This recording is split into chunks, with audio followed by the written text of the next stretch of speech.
The party receives the ultimate sacred blade, Xeocycros 3, a weapon capable of quelling the overwhelming power of Mother. They head for the very core of Mother's lair, a pit of swirling with rune power, to defeat the evil entity and eliminate the rune threat. The battle to decide the fate of the galaxy is about to begin. Weird how this game's plot became so weirdly grandiose right at the very end, eh? We had nothing about, like, world-ending stakes before now, but, yeah, here we are. Welcome to literally the final boss. We're going right now. It's just right up here. Like, I'm not doing this right fucking now. You're goddamn right. Let's get this shit over with. Let's get this bread. Wallafat, I see you with that viewer list. You stop watching an ad, potentially. Oh, that's spooky. Are there more? Oh, there's more. Oh, they're peeping. Oh, is there one more? Yeah, oh yeah, that one's looking over there, though. He's peeping. Man, isn't that funky? I'm a little upset I couldn't get the 3rd or 4th tier Xeocycros, but this will be good enough. Would you look at that? This is unbelievable. Is this all rune? I love how they did the faces, because they're not actually looking at you. Those little red gems are centered in the center of their eyes. They just happen to be from the angle looking right down at us. Oh, fantastic. Here we go. The time has come.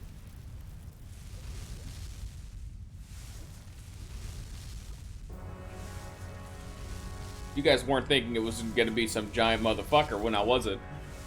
Welcome to Kraid. Hope you guys have played Metroid.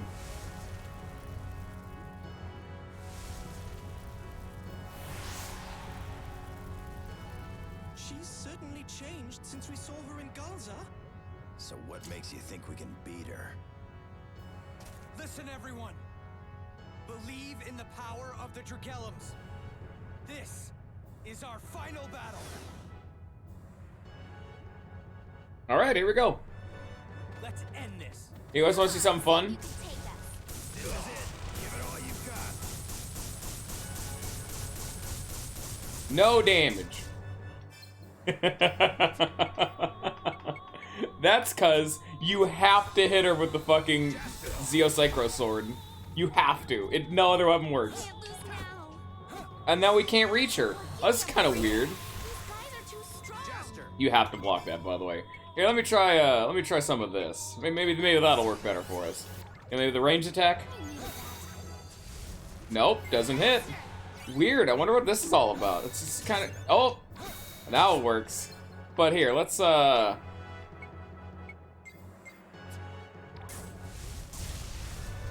Oh no, the monography shot doesn't work. Fuck her up. Now we gotta. I guess I honestly kind of forgot how this fight works. I'm gonna be frank.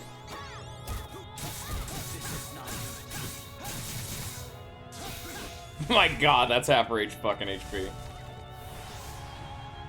There's a shrill battle cry. We're pushing our luck too far here.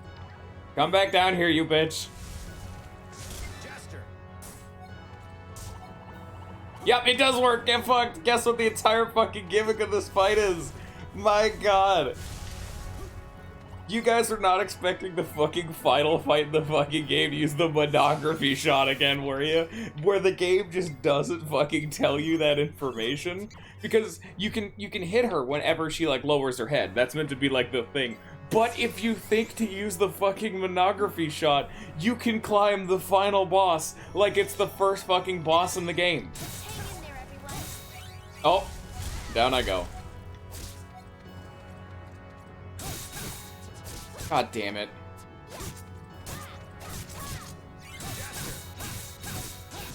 Fuck.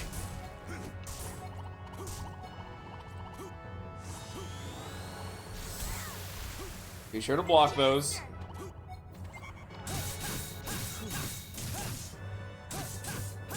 It doesn't do much, but it gets her to, like, not, like, lower her head again, you know? God damn it, the fucking action gauge keeps going down right now. Or we're gonna do Flash Sword. We'll have it be a flashy final. The first fucking ability in the game, killing the first boss and killing the last boss and all that shit. Never mind. It just fucking thing sucks so much. Hang in there, everyone. Jester! I'm coming up. Never mind. How is that hitting me? Down I go. Coming up. Never mind. That doesn't do any damage, luckily. Jester! Going back up. Shit. Okay, we're going back up.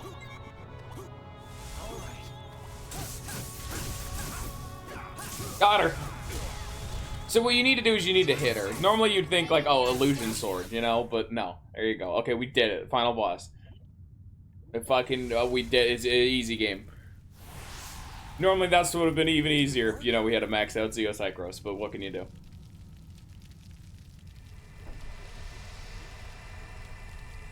Wait a sec. Something ain't right.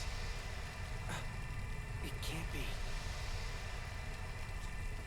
Oh man, could you guys have possibly guessed that the final boss had another phase? Oh, darn. It's just like every other boss in the game, I fucking just murdered her. The only reason it took so long is because she was up high and I had to climb.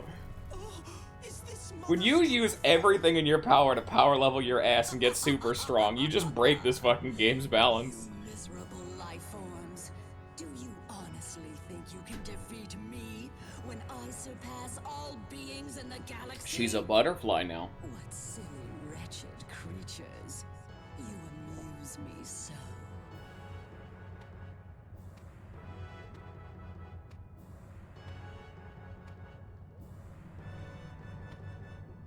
Alright, Lawfin, get ready for a fucking reveal. Very important. Also, we're on fire now. What is this? You are not impossible. Jester, what's going on? It's the power of the Star King. It's been a while, Ilzarbala. What? Ilzarbala. So, you've surpassed all beings, have you? I know, right? Don't Big make me laugh. dramatic reveal. You're no mother either. You're just a wretched woman sucked in by the power of Rune. You? No, it can't be. It's absurd, ridiculous. You no longer exist. I have borrowed this young man's body in the hopes of correcting the only mistake I ever made. Not destroying you when I had the chance. That's right. It's over, Ilzarbala. You came across the first drop of rune that appeared in this galaxy.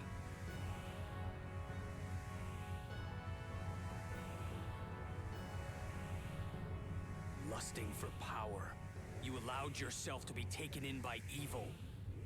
Your greed turned you into the hateful demon you are today. Don't you remember? You once served under me in my domain. You were known as the sorceress Ilzarbala. Of course, that was 50,000 years ago. Nonsense. I was never a worthless, feeble human. I am the Almighty Mother. Now and forever! So the rune has taken your memories too. Then allow me to give you something in return. A peaceful death. Okay. Ready to beat some ass? Hey guys, you wanna know what the fucking strategy is again? Hey, Lawfan, can you take a fucking guess over what the strategy is again? That's right, it's Illusion Sword, and just attack from really fucking far away, because she doesn't get close this time. So you gotta just do this for a while. Here, let me just piss away my AP gauge. I mean, I think she does get close, but, you know, why not just Illusion Sword?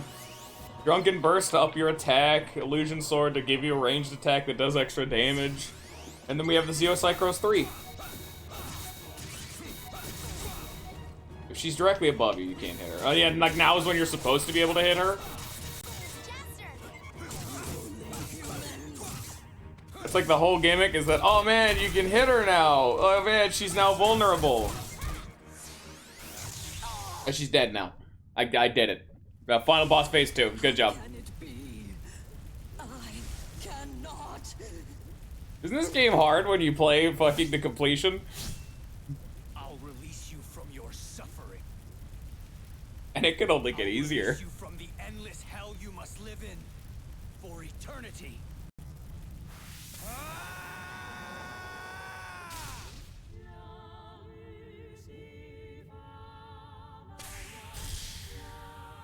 That's my sword, man.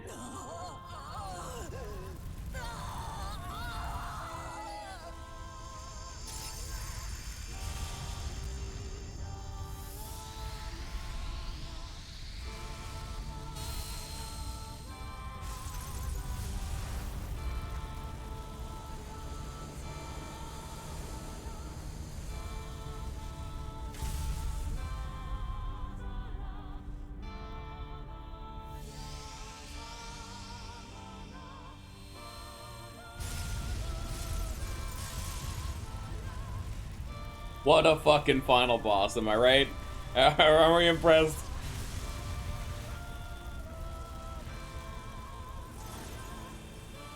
Something tells me we shouldn't be bathing in that.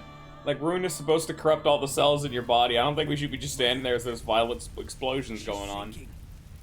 We did it! We finally did it! Unbelievable! We actually defeated Mother! It's over. It's all over now. It's called abusing your best abilities. Hilariously enough. Oh, by the way, you thought we were done? Or are we? Is that Valcog? Remember Valcog's a character, guys? Surprise, he's here too now. How did he find out? Well, he found out because there's a giant fucking space gate in the galaxy where it's fucking planet-sized. The mother of all runes. Of course, he probably just investigated that shit. How glorious! How magnificent! It's beautiful, sir. I've never seen anything so wonderful. With all that rune power, we could go on to create so many beasts. It would be a huge boost to Datron's profitability. Shall we collect it then, sir? Yes, do that.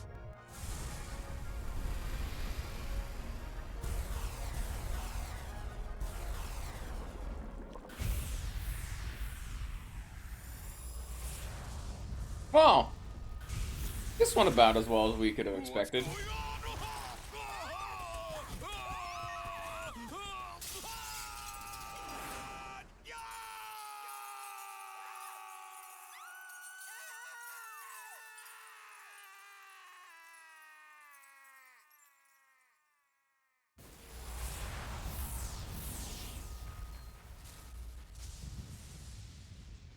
Well, it's going well.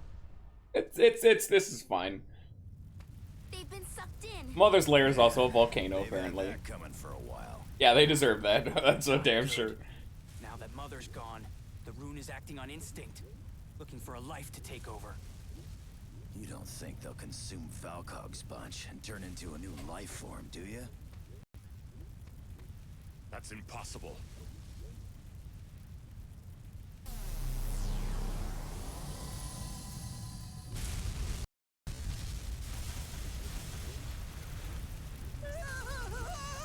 Hey, this place is too dangerous. We gotta get out of here. No time for arguments, just run!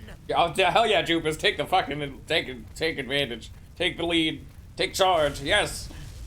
Take charge in leaving. He's also apparently slow because people were ahead of him. This is terrible. Which, I mean, also checks out. That's lore appropriate. Oh, there is a lot of fucking rune. Holy shit. That's the reason why the Mother fight was kind of anticlimactic and just kind of abrupt, because that's not the real final boss. Who would have fucking guessed? Hey, do you want to see Valcog's ship, but like, That.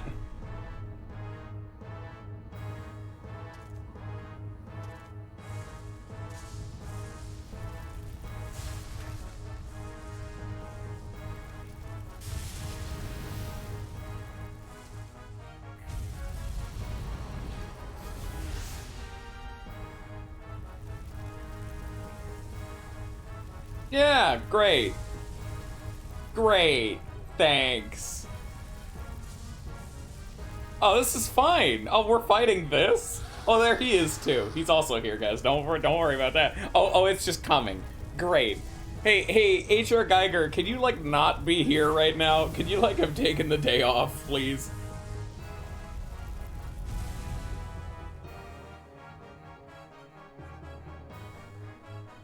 You gotta be kidding me.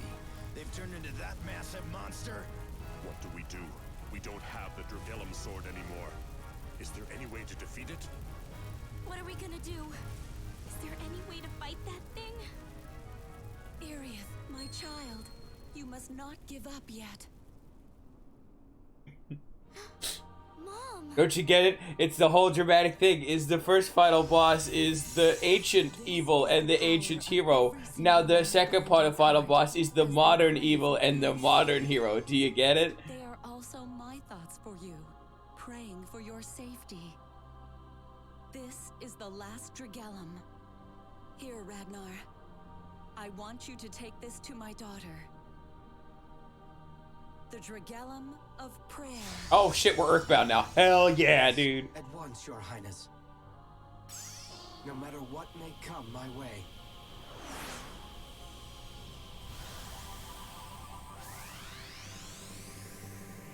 This will be your final battle. Do you think I fucking think I don't know that, lady? Fight, my daughter. Fight alongside those you trust. The Dragellum of everyone on Mari Glen. This is Mari Glen's hope.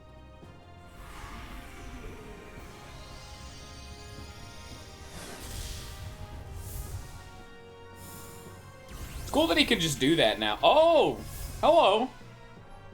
That's a little too big. I mean, it probably would kill a ship, wouldn't it? Let's finish this. Once and for all. Everyone, are you ready? Mr. Rogue? And see what I mean about fucking modern heroes? We're now still Jaster. We're not the Star King this time. While using the Star King's power. Now that's a true awakening. Jaster, you gotta get us to the top of that beast. Okay. Are you nuts? That's one formidable monster. If we all attack at once, we won't stand a chance. We have to split up and destroy its weapons. You're kidding, right? No, he's right. Let's do it! What? Are you ready for one of the hardest fights I ever had to do as a kid? Genuinely the most massive fucking difficulty spike I've seen a game have in a long fucking time. Here we go. Which I will now make an absolute mockery of because I'm way better at this game, but it's because I know how to fight him. Holy shit, fuck this fight.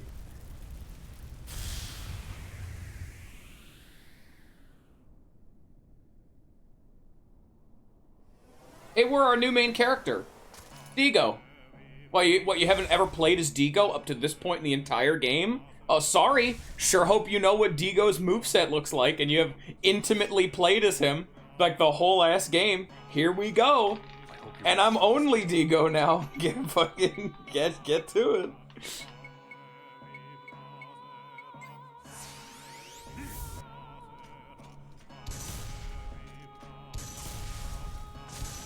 How do you do it? Fuck, it's like you hit the... That's the one.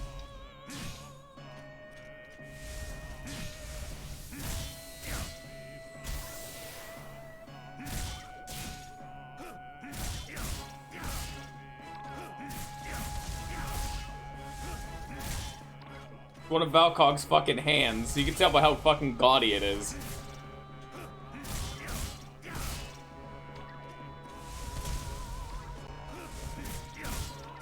I'd really like to not be poisoned, I'm gonna be frank.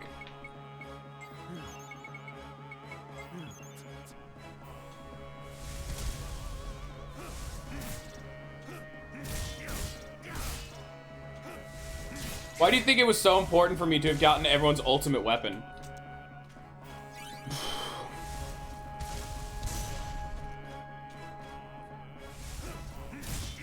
It was for this fucking phase.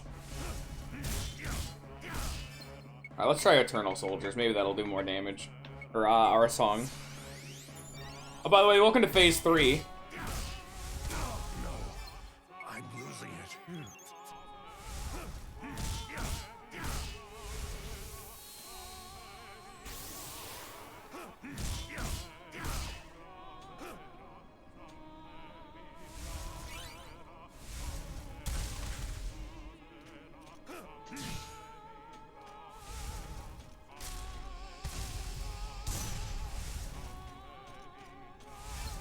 I like our song, but Top Dog's big downside is I can't animation cancel, but it does way more damage. I'm gonna get fucking murdered. No, yeah, there's the poison again. Yeah, fuck it, just tank through it. He's almost dead. Top Dog meta. Yeet! Alright, that's phase 3 done.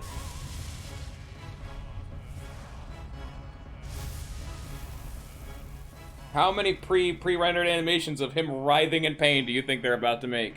Welcome to phase 4. Ah, yes. Simon, the character I've played at all in this run. Say hello to fun. Ah, goddamn it, Lawfan. Oh, you're gonna miss out on all the fun. Welcome to doing this fight totally legitimately. Oh, this will, but it won't take too long, because Missile Squall, then you hold guard. Then you, Missile Squall again. And then you just keep making fucking laps. And then you, Missile Squall again. Oh, shit. Because, they're actually those two, see the turret? Here, these are the mouse. This dude over here, and then the mirrored one over on this side. They're actual enemies and will shoot at you. But doing it this way makes you kill them. So... I could just get a camp out in the fucking corner and spam the shit out of Missile Squall. Because I was not kidding when I said this move was genuinely busted. Like, it is the best AoE move in the game, so I'm going to use it, of course. Take this. Come on, come on. Phase 4 done.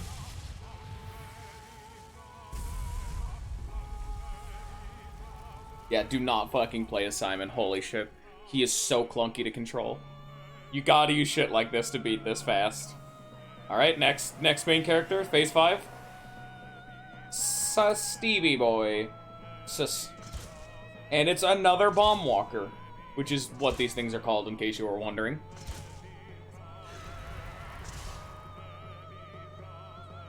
You can do a similar strategy, which is what I'm going to do to start off, just to kill the big dickheads in the distance, like that guy over there who just exploded.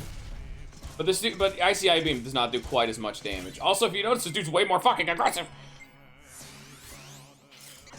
There you go, kill all his little friends.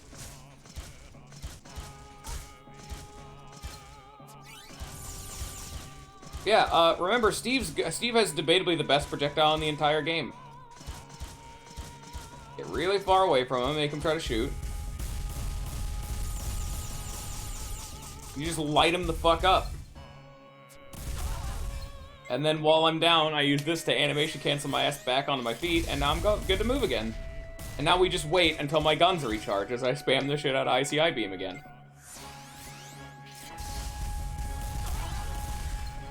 You block the shot to get your meter back full, pop it again.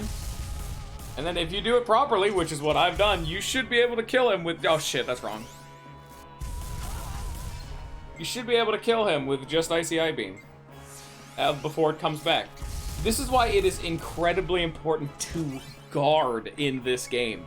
Let me tell you, the Gale fight, even though it was the biggest difficulty spike in this game and the only actual hard fight, was a tutorial for this fight. You need to be guarding at all fucking times. My god, all of these fights need you to spam guard as much as you possibly can. Phase 5 done.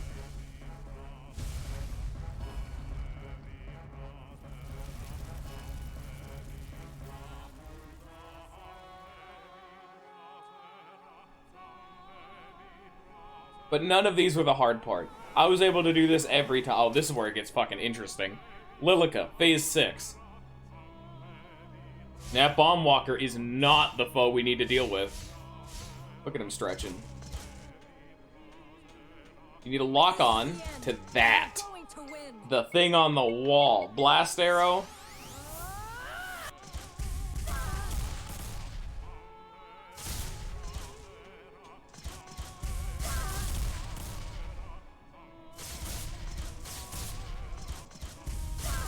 You're gonna get fucked up, that's fine.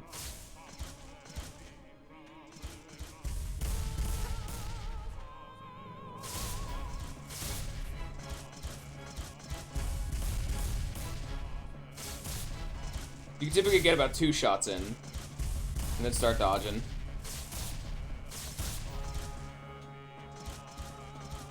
Wait for him to shoot, get 2 shots in. Be sure to stay away from him, do not let him get in melee range.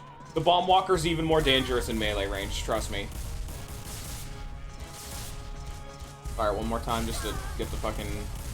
Oh shit, my meter's not refilling. Fuck. Here, pop this, get the arrows reloading, there we go. Then we pop a heal before he fucking kills us. Yeah, use the D-pad to lock on, by the way. That's the lock on button.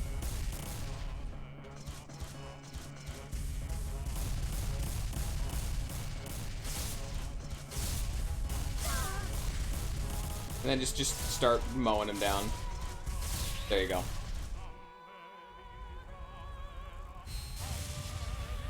Right at the base of the neck too. Damn, Lilica. You fucked him up. That's a 3rd Bomb Walker. And that's phase 6, I think? Yeah, that was phase 6. This is phase 7. Oh, yeah, welcome to Jupus, who has very bad single target damage against the thing that Digo fought. These are Valkog's other hand. Same, it's literally the same exact fight. You need to hit the ring. So you need to wait for him to do the slammy attack. Like that. Attack, hit the ring, run in close, pop,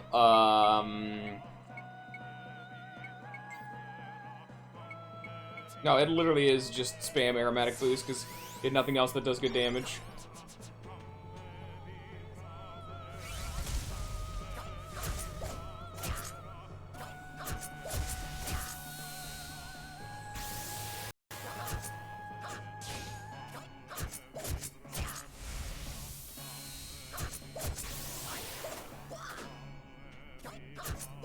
Yeah, there's no real reason to pop buffs. You kind of just can't. It's a little annoying, but what can you do, you know? You're Jupus. He's more of a team buffer, and he's like a hallway fight guy. He's like Simon. He's meant to handle hallway fights. Simon has raw damage, and Jupus has type coverage. Jupus also has a fucking amazing AoE. Like, I can totally play out of this dude's effective range while still being able to hit him. Like, I can just play fucking keep away with his ass. Whereas Digo was clunky and slow, but had good range, Jupus is fast and has good range, meaning I can literally just camp his ass out.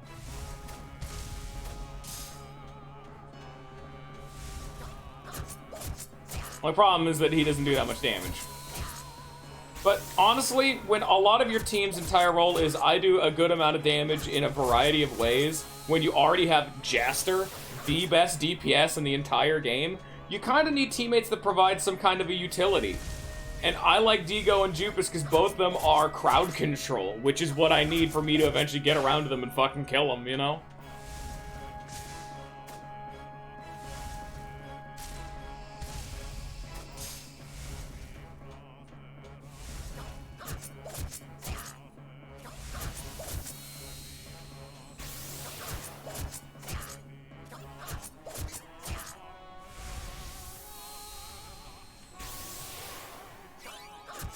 And oh, there we go. Phase 7 done. Gonna beat the final boss in 30 minutes. We're still going. Phase 8. This is where the fun should be beginning. Yep, welcome to the actual final boss. This is where it actually begins with unique fights. Starting with Zegrum fighting Ezel.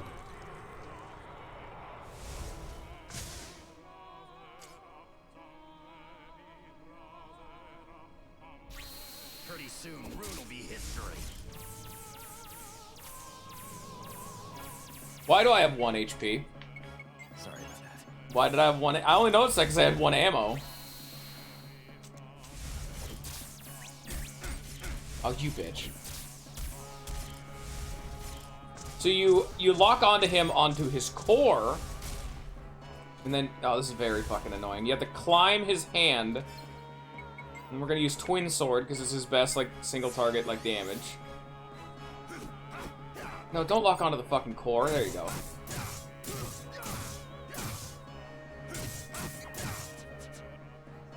You can see all of his attack animations are actually changed. Ow. Sorry about that. Yeah, how often do you need to fucking lock on? Block this. Hit him with that. Hit him in the core, it confuses him. Lock onto his main body.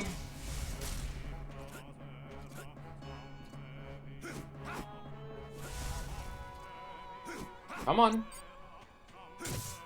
Maybe you should remain locked onto the core. Who knows?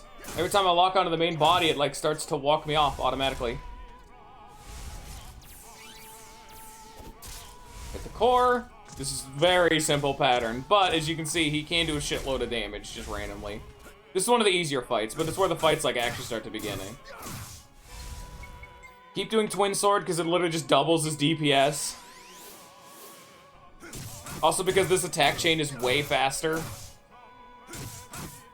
Fire Sword is his next best bet, but it has the slower attack chain, and each attack does slightly more damage, I think, but the attack chain is way slower. Or it's slightly less damage with his default attack chain. Either way, Twin Sword is definitively the better answer.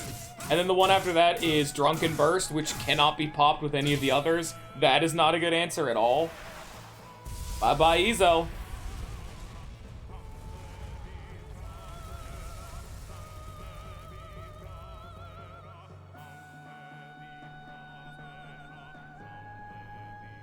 Phase 10, I think? Phase 9?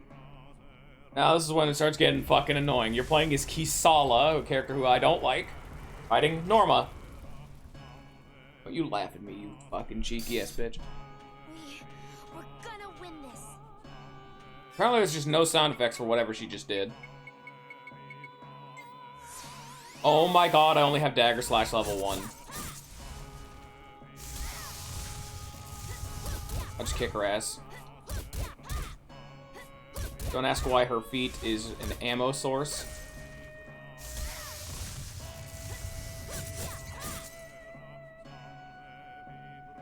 This one's annoying because Kisala does not do good damage. Kisala has her ultimate weapon and just doesn't do any fucking damage, you know?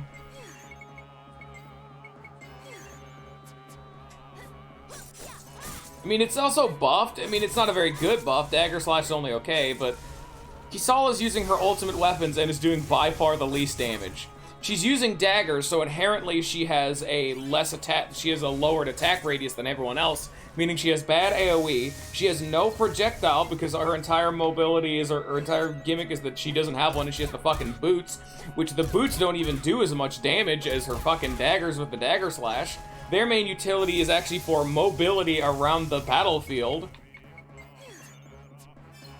But that causes problems with the fact that she has no AoE, she does low damage. Her attack chain is relatively fast, but it's not impressively fast. So she has bad range, moderate attack speed, bad damage, no projectile, and her AoE moves are not that good. God damn it. Like, look at this. I'm only doing like 600 damage a volley of Dagger Slashes.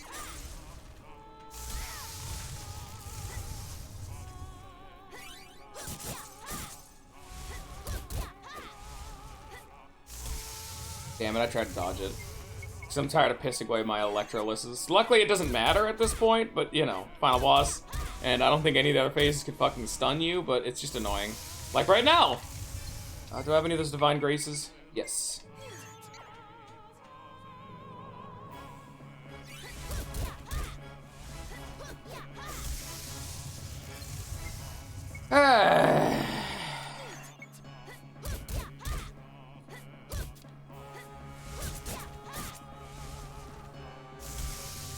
Every time this shit shocks. Because if you don't block it, it's meant to knock you back. Her Norma's whole gimmick is that she's meant to like keep smacking you away from her, so you have to keep running up close, like that. Does he have knock me back? And then it sends a shockwave all the way down the little horn thing we're running on. And her whole gimmick is that she's meant to just keep knocking your ass back, and so you have to keep running back up to catch up to her. She's meant to be playing keep away, and you're meant to use Kisala's main gimmick of having good mobility with her kicky shit. But just don't. And just kick her to death. Are you fucking kidding me? Okay. Oh, sorry, my AP gauge isn't full. I guess I just can't fucking do things now. Dead. Okay, time for the real, genuine-ass final boss. When I said there was a difficulty spike, I did not mean any of what we were just talking about. Sure, it was annoying, and you could occasionally lose to one of those fights, but none of them were particularly hard. This fight is the one. Because you are fighting with a new weapon that completely changes up your moveset. I can feel And cannot use any of your abilities. Fun fact. the blood of the Star King. This is every single tutorial you can think of in the game. You need to spam guard, you need to use lock-on, you need to be aggressively defensive. Once and for all. It has tells that you don't know. It has dead zones that if you stand, you instantly just die. Every single sin you could think of for a final boss to be, it's this guy. So immediately ignore anything else and run to the far left as you possibly can. And just literally spam guard. Do not let guard go of guard. That attack right there, if you are standing in the middle, will instantly kill you. So now he's guarding his face or his mouth, so now hit him in the face. Hold guard. You can animation cancel a little bit, but hold guard. Valkog counterattacks. That is an undodgeable, I believe.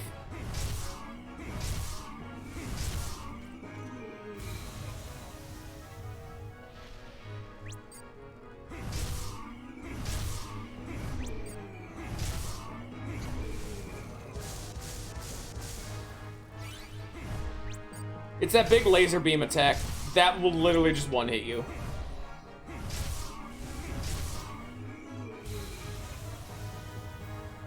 You cannot move while that attack's going on. Yeah, see right there. It was completely gone, but it's meant to be like a trap. That means you can't position yourself better. And be sure to use lock-on, because if you're not locked on, you will not hit the boss. Especially because he's constantly guarding different sections of himself.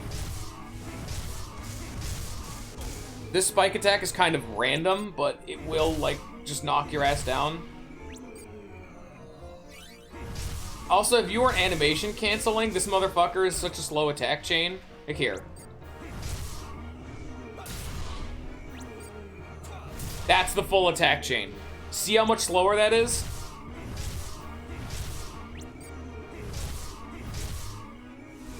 So I would be doing about a third of the damage I'm currently doing just from attack speed alone.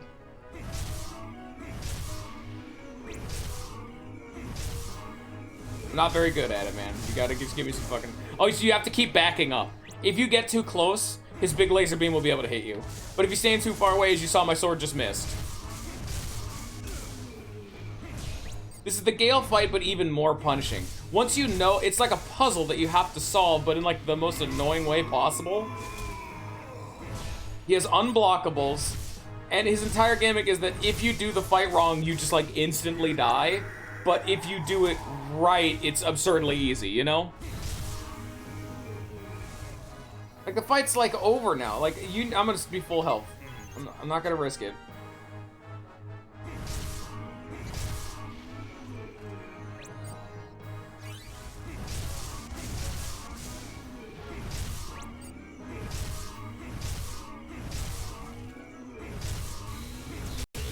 Fuck you, Valkog.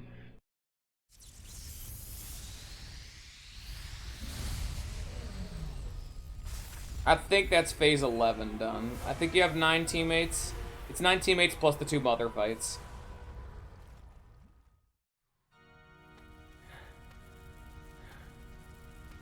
Not quite up to Nyx, but very close. We did it. We really did it, Dad. Let me tell you, I made that boss look like an absolute joke. It is not normally even nearly that easy.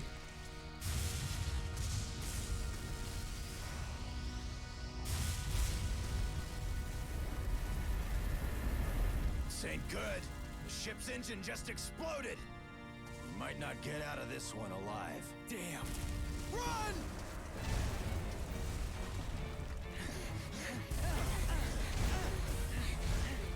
Use your fucking Star King power to save our ass, Jaster. Come on, man.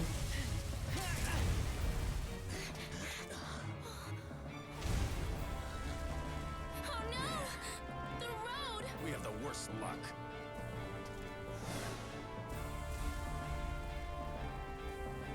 Oh, there's the rest of the team too, guys. Don't forget about them.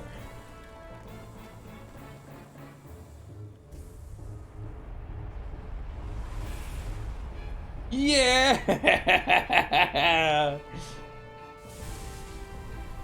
Fucking team player. Dogs! We're pulling out! You think he's not the fucking captain for a reason? Not coming to save our ass? Good question. Why is he the captain? But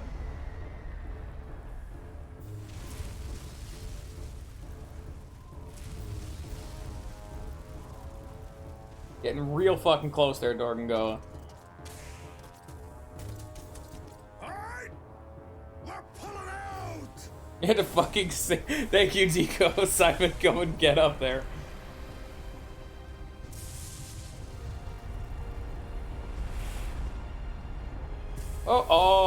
I don't think they're very happy with us right now.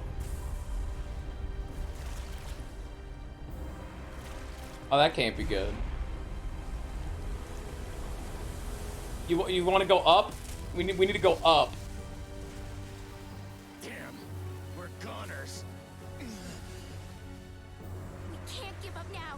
The entire reason we're getting out of this is all the nameless crew that's going on inside the ship right fucking now.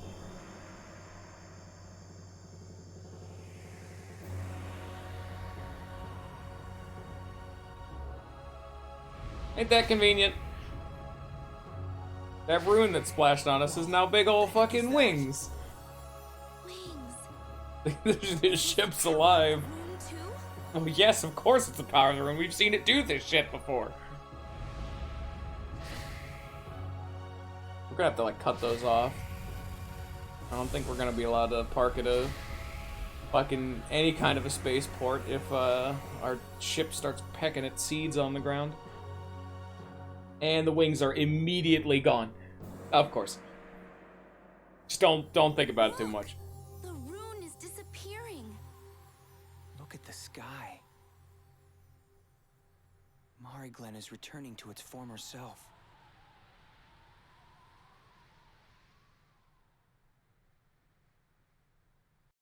We did it! We saved the galaxy! Phew. That was one heck of a fight. But don't you feel at peace somehow? Well, I suppose we had some fun, in a way. All's well that ends well. I guess that's it then. Our journey has come to an end. About damn time. I was getting tired of covering you guys. Come on, Captain. Let's get our treasure and go home. Why was the captain not helping us?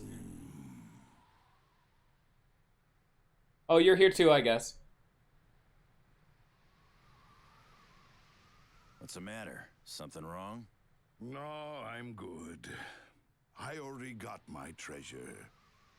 Just look at Kisala's smiling face there. That's more precious and valuable to me than any treasure. Don't you think? You're going soft. This here is all I need.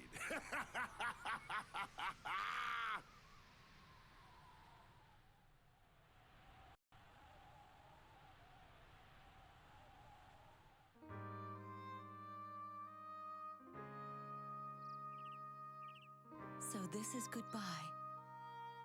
Yeah. I'm sad. But at the same time, I know I don't belong here.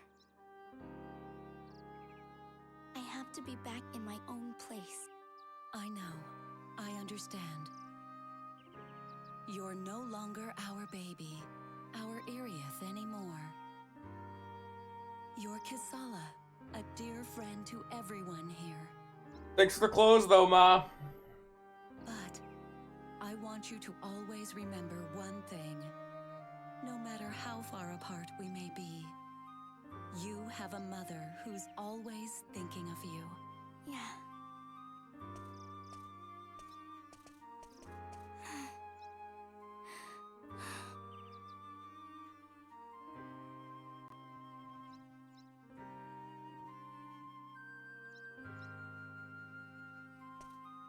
But this is still hard to believe. It's so hard to imagine this Mari Glen is really from 10,000 years ago. You and your friends have brought Mari Glen back to life. Now we can finally return to our own galaxy. Thank you.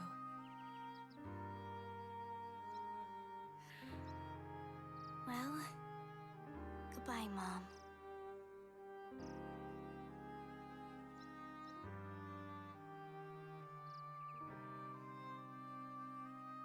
Please take good care of her for me. Don't worry. You leave that to me. Kisala may be your daughter, but to me, she's like a son. Strike that. He's all Like pissed. a son, but she's a very precious daughter to me. I'll keep on caring for her like I always have. Just come out and say it, will ya? She's more of a handful than any boy. What? Hey! Wait just a minute! You know, you got a point there.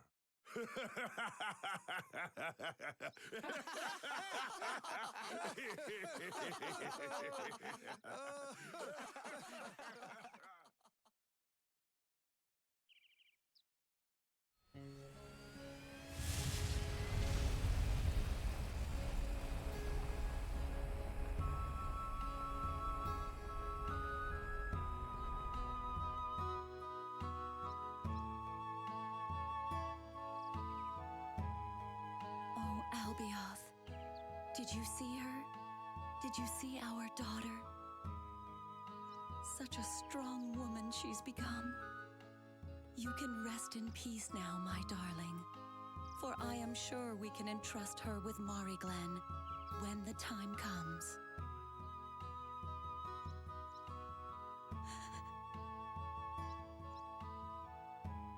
Farewell, Iriath. You are our dearest treasure.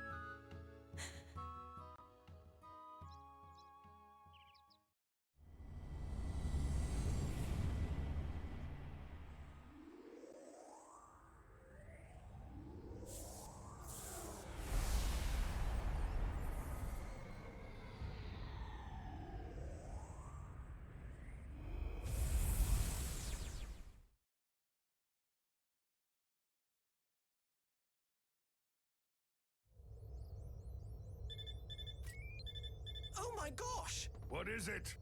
An unidentified planet has appeared in our path. The Cosmo Navigator doesn't have any data on it.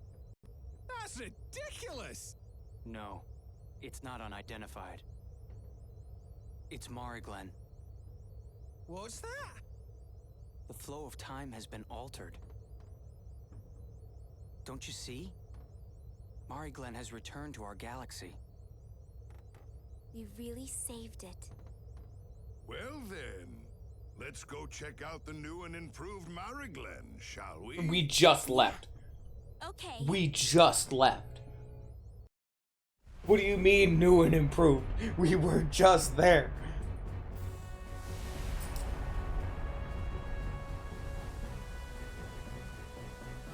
Oh yeah, the planet looks like the planet we just left.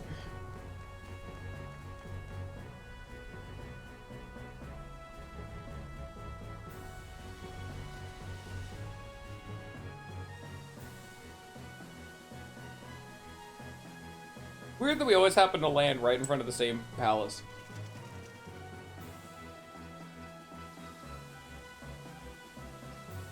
This would be a goddamn cool place to, like, explore around, wouldn't it? Shitloads of waterfalls and, like, watery themed going on with lots of forests. It's a weird blending of the two, which is very cool.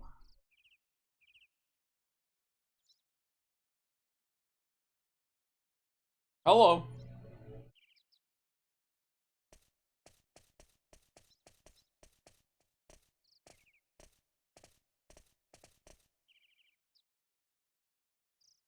We have been waiting for you, Lady Kasala. How we have anticipated this very day. Huh? You mean you know who I am? There's not a soul in Mariglend who doesn't know your name. We Mariglendans have kept watch in your stead for 10,000 years, waiting for your return. After all, you are our queen. Me? A queen? How can that be?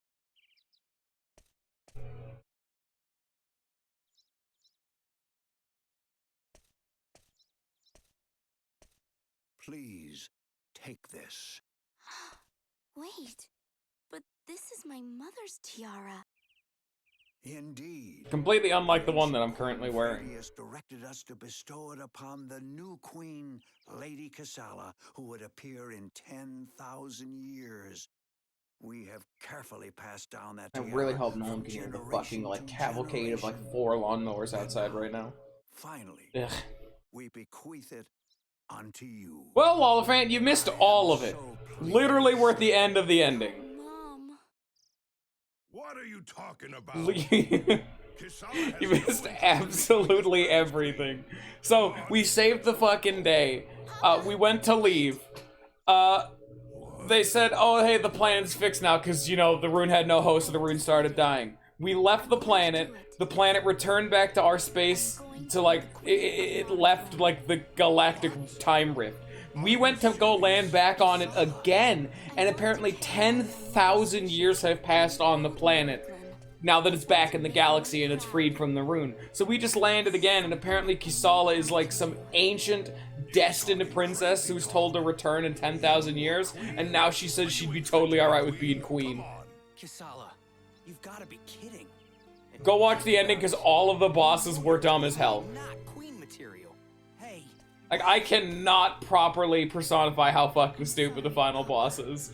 I absolutely dumpstered his ass, but that is after genuine hours of practice when I was a kid. Please, come this way. Like, I have the ability to beat this boss, final boss's ass 3 ways to Sunday ingrained in my soul. I don't think I'll ever forget the tech. I hate him so much. Kisala! Kisala! Oh, my darling Kisala!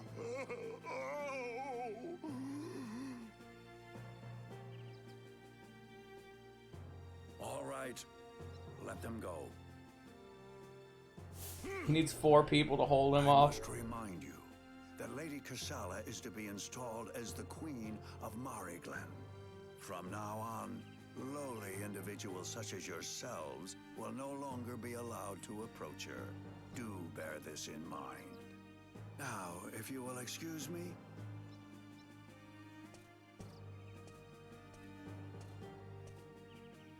What just happened? Oh, my cute little Kasala.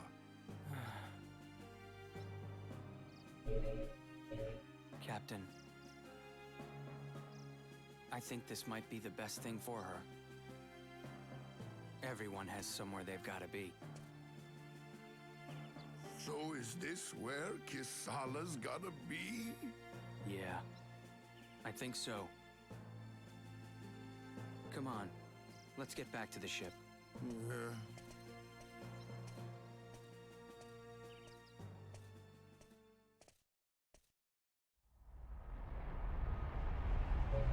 And very fittingly, Mari Glen is found in the Rose Nebula, the place that Kisala said was her, like, most beautiful place in the galaxy.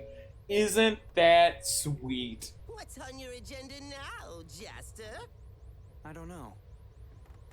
I think I might just travel through space a little more. Everyone's gone back to their own planets. The Dorganarch's feeling pretty empty these days. By the way, I heard Rosa finally got out from under Lungardian rule. You sure you don't want to head back there? Yeah. Eventually. It seems like something's holding you back. Maybe you think a certain someone will come back to the ship if you hang out here long enough. Oh, it's just that... Say, is the captain napping again today? Yeah, that's about the shape of things. He's awfully laid back. The captain must have forgotten his duties as a pirate. That's all right. I mean, look at the huge treasure he's earned. Galactic peace.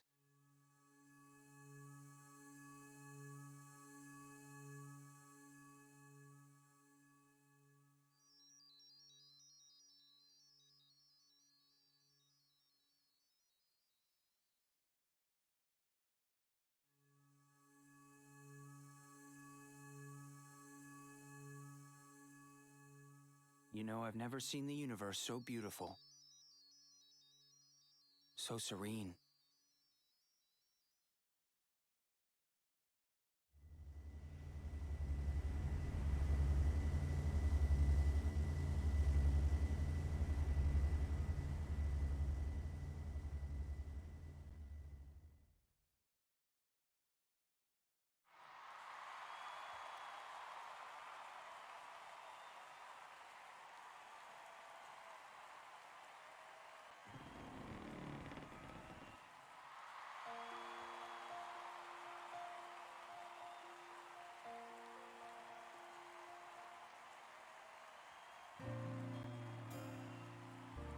It's weird that they kept the low-hanging like tit window for that, because the queen didn't have that. Only Kisala's variant had it, so I guess she's just into it. All right, I guess. I mean, she's the queen. She wears whatever the fuck she wants.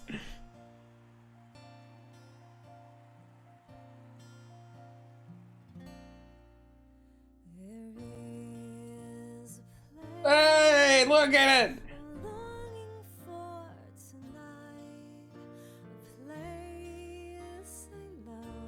Steve was Yuri Lowenthal, god damn it. Why is he in everything? You can't keep getting away with this shit. I didn't even know that. Fuck. Yeah. Dupus is fucking #1 from Codename Kids Next Door. I don't fucking, his name's Ben apparently or some shit. I already forgot what his name was.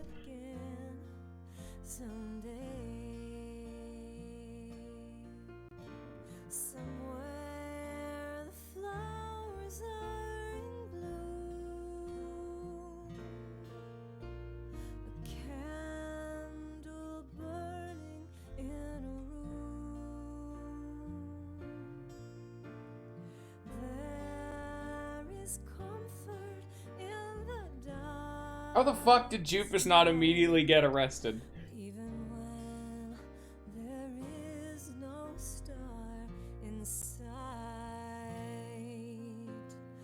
Toady! Dustin Zegram's here, I get. Toady content! Look at him! My god! He's back.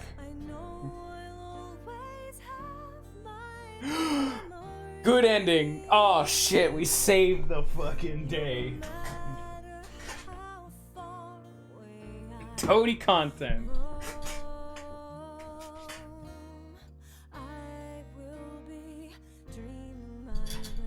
I hope you guys are ready for the game to not be fucking over anytime soon. These are fake credits. These are those real fake credits. Honestly, the game will just kind of end whenever the game ends. Like, we're not gonna get a big dramatic ending sequence when we're finally done. So, live it up while you can.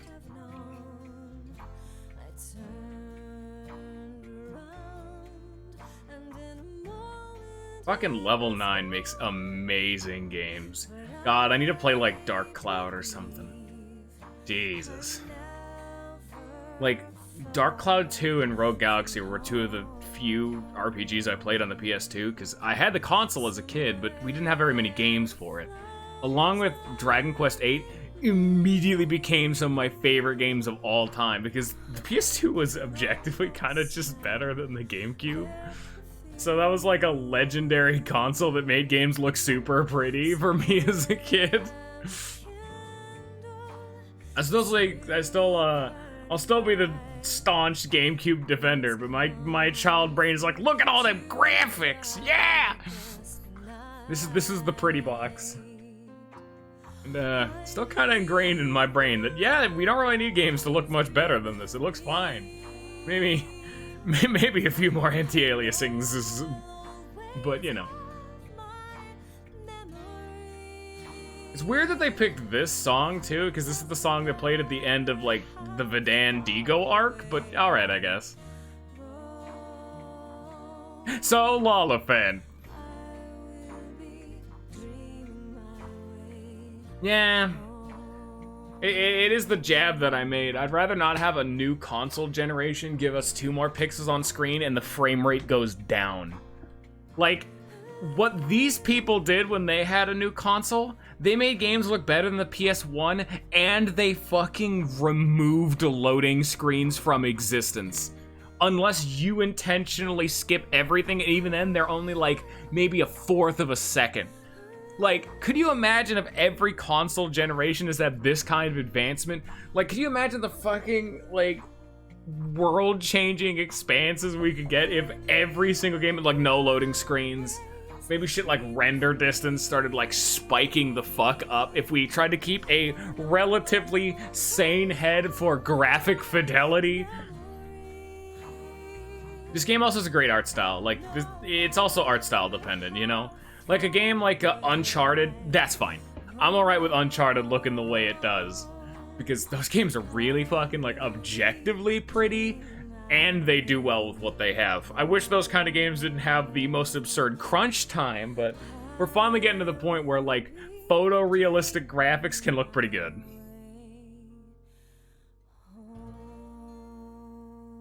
I always think of the Uncharted games. I've never even played the fucking things. I've seen how pretty they are.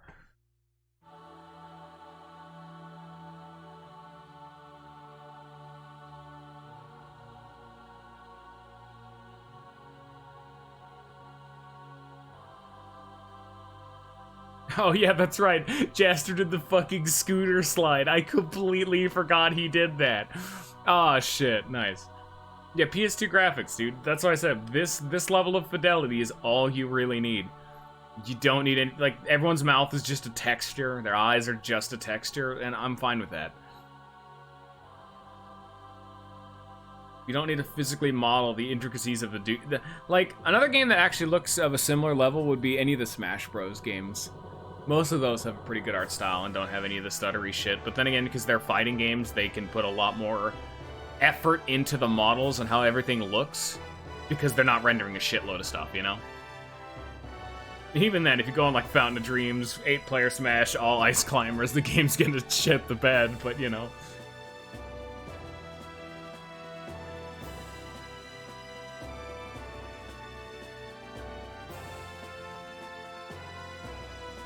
You know, it's a testament to how well balanced they had their shit going on back in the day, is this game doesn't need a graphics setting. I didn't need to turn this game on low to have a stable frame rate. Damn you, PC, making games look too good.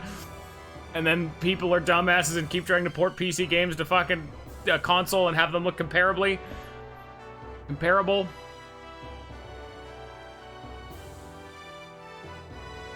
People are just gonna be stupid about it, like, the whole way down. Like, why the fuck, bro? I'm not gonna buy this game. It looks ugly, is, like, a complaint I've heard way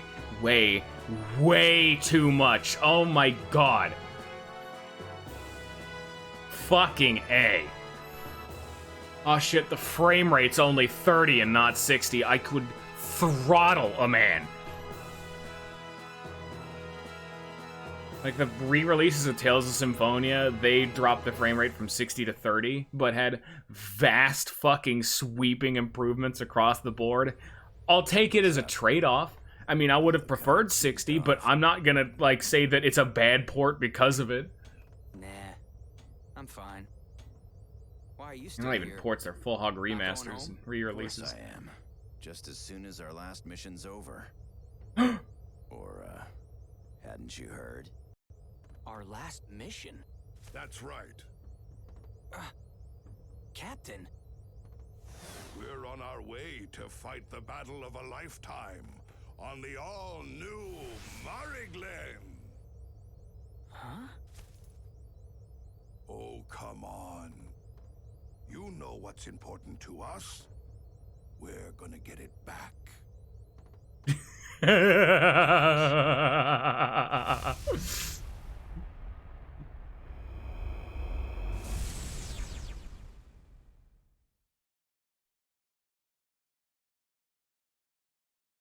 On that fateful day, Dorgangoa and his crew made off with their ultimate treasure.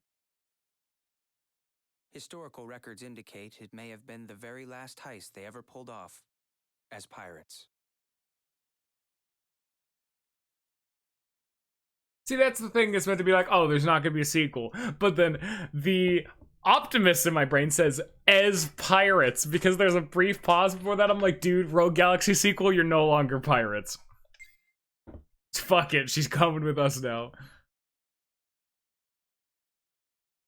Yeah, no, that dude was just a massive dickhead. Fuck that guy. We're coming, we're taking her with us. It's ours now.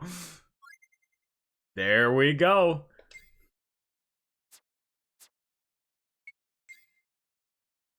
Are you ready for a fucking ride, Lolfan? So, Lolfan, how did you like Rogue Galaxy? God, I love this game so much. You have bug content. Oh shit, I actually need to open up my bug lifespan thing. I completely keep forgetting to do that. Deep bug lore.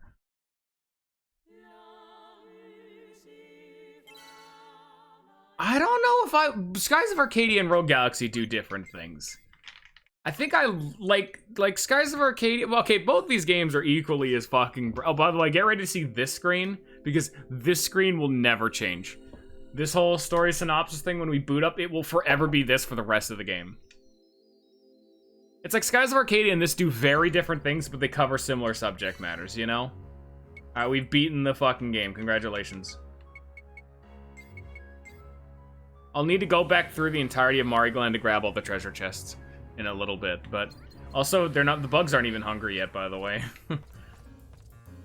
Oh! Woo! Woo!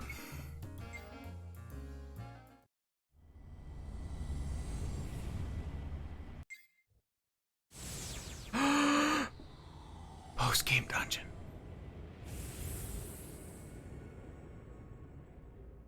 Damn, that shit is fucking massive. There's that loading screen. There's the Fable one we're not supposed to see. No! So that's the famous Ghost game dungeon. Look how huge Ghost it content. How could a spaceship disappear 800 years ago and then suddenly reappear? This world sure is a mysterious place. I thought Erebus was only a legend. I never thought he really existed. A ghost ship, huh? Sounds like fun.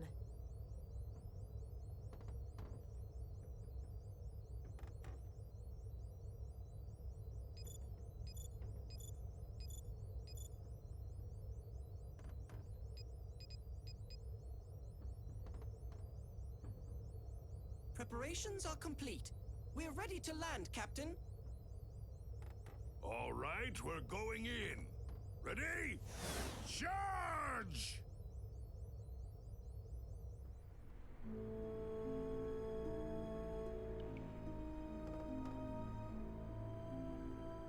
Oh, this is Erebus's ghost ship, all right. Hasn't changed a bit in all these years. Why, being able to stand here like this, it's fate. Just as I thought. Erebus's treasure must have been calling me.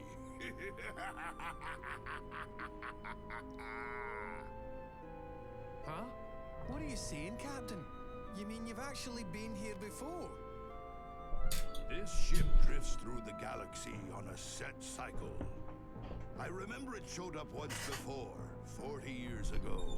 Dorgan Go is old as After fuck. Erebus's treasure back then too, but But what? What happened, Captain? you know, it's strange. I don't remember that part so good. Whatever. Listen up, everybody! This ship contains all sorts of treasures Erebus collected while he was still alive. Don't it just make your pirate blood stand up and sing? Yeah, Erebus was a legendary millionaire. His treasure must be worth a bundle. Then again, he disappeared ages ago. Who knows if his swag's still around? Man, the actual original correct term for swag. My god. Have fought here for it and failed. But not even death is going to keep us away.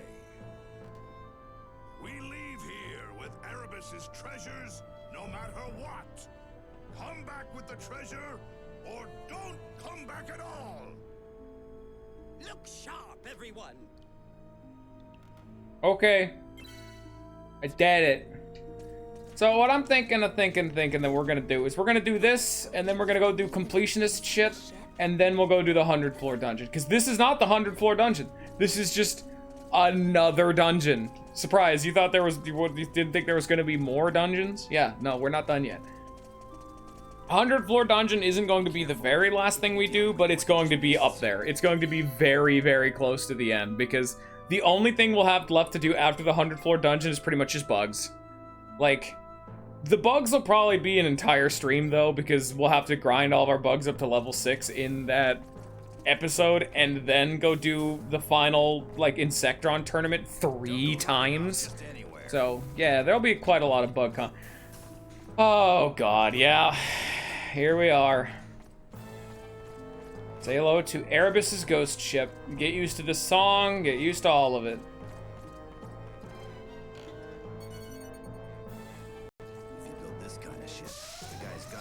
Without abilities or items, I can do that. Ow. Ow.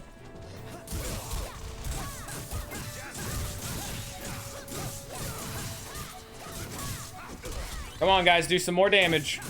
We're needing an increased DPS.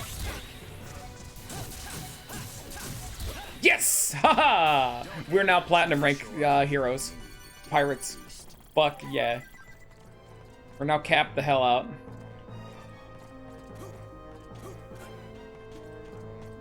Is there really any treasure in here?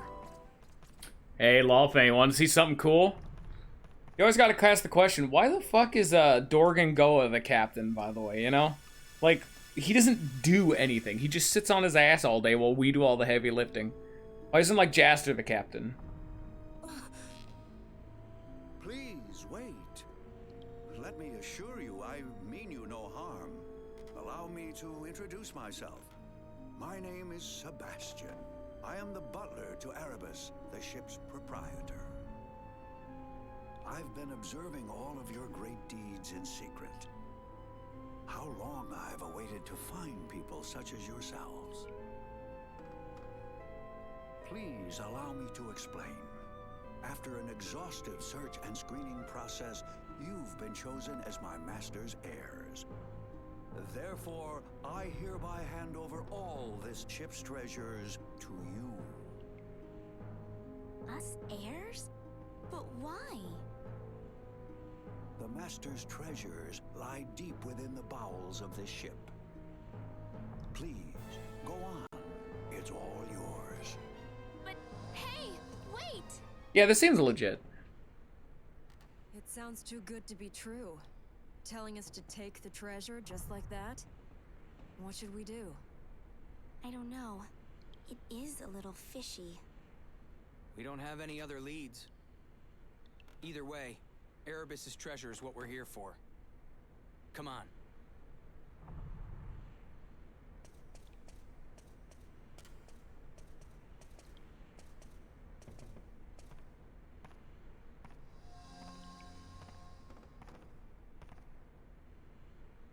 finally, our long-cherished desire. Okay. Yeah, looking good. Does it seem a little ominous to you all, fan? No? Yeah, that checks out. Galactic compass, thank you. I can't wait having to go through all the galaxies after getting all the treasure chests to farm out the fuck out of every single fucking revelation chart item. Great, and there goes my P. You know what? At least we're getting the stuff that we need. Like, we need the dark music box. We needed, yeah, we needed the music box. We needed the galactic compass. We're just getting more stuff out of the pool of stuff we still need to get. Like here, wind resistance level 3. Sure, Jupus. Merry Christmas. Take it and leave me alone. And Zagram. Death, paralysis, defense. God, she needed this after the fucking... My god. Lol, man, you should fucking see the final boss. The final boss says, hey, do you want Kisala to be paralyzed? .jpg. Back to here means you've already completed the main story. Oh, thank you. Next, you say start up a new adventure. Try holding the R1 button. No. I'm not doing that. Because I don't know what the fuck that does. Because he said a new adventure. Yeah, I have no fucking idea what that does. And I refuse to acknowledge his meager desires because he's a fucking ghost and I gotta listen to ghosts. Hello, other ghost. Hector. Human greed is truly an awful thing. Okay, I'm fucking done talking to you guys. You guys are dickheads. Fuck you, I guess.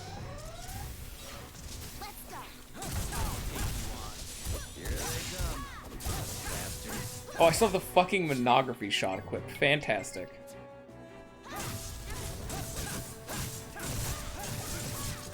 Look at this Cosmo Turtle.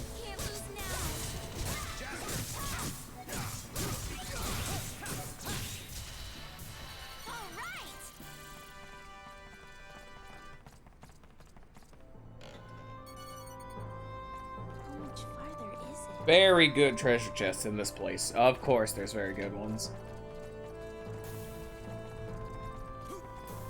Alright, left or right, Lollivant? Left. The decision came way faster than I was expecting. Good job. Good choice.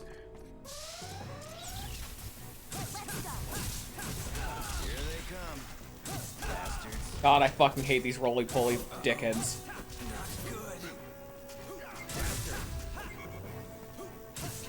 Fuck this, faded passion. Oh yeah, we have supernova, that's right. Done. That's the end of that.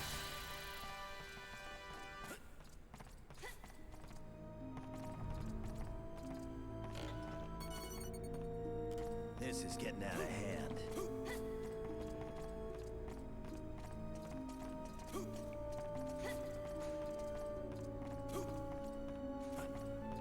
Hey, fat loot.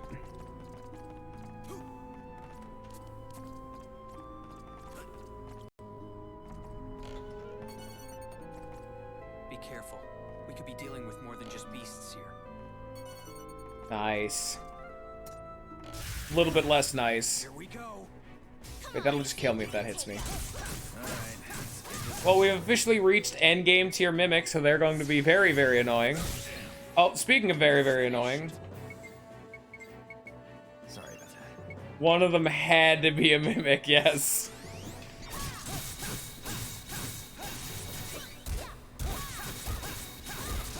Fuck you, mimic, get down there.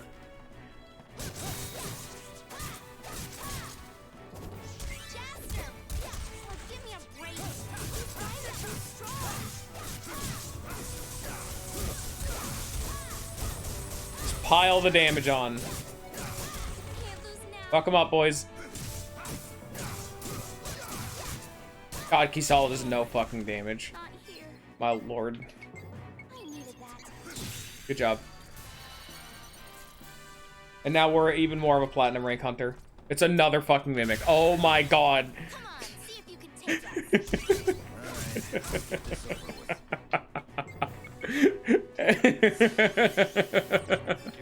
Lollivant, why did you curse us?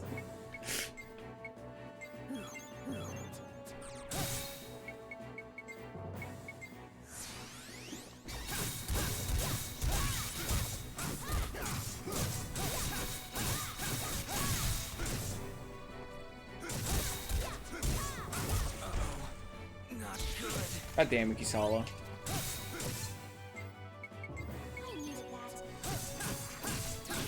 Nice.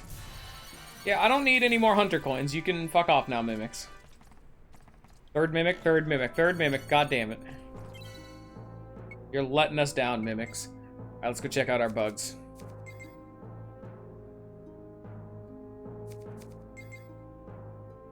Alright, we're now up to 100 lifespan. 10 more, and then we're gonna be done.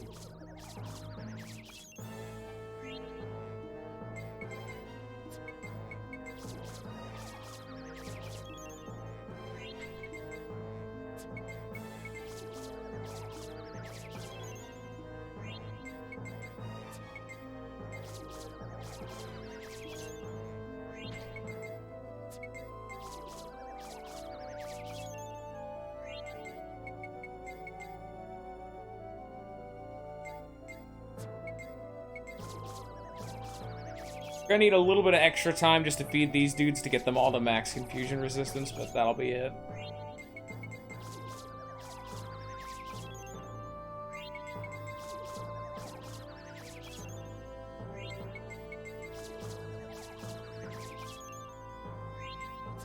There we go.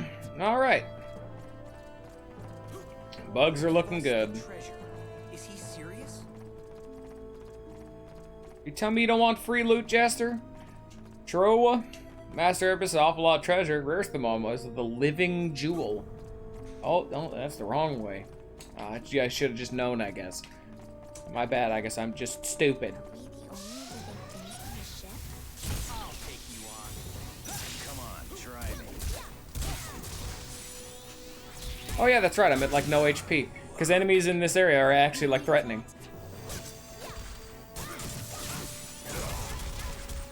God damn it. There we go. Now I can play the game. Look at it. Isn't it beautiful? Ow.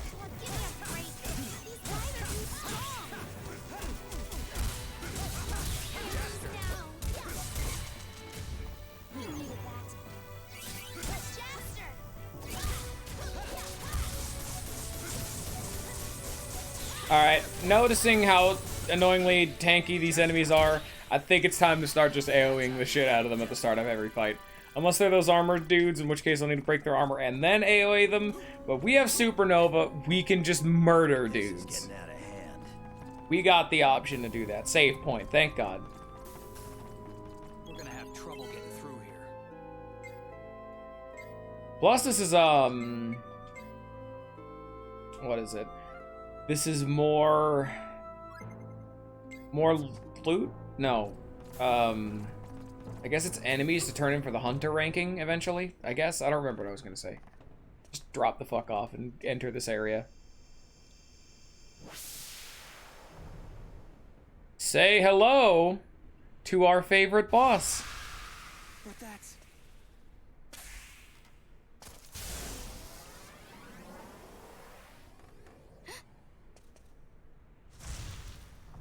Now it's dead. Wow, that was close. Are you okay? Hordes of beasts have made this ship their home.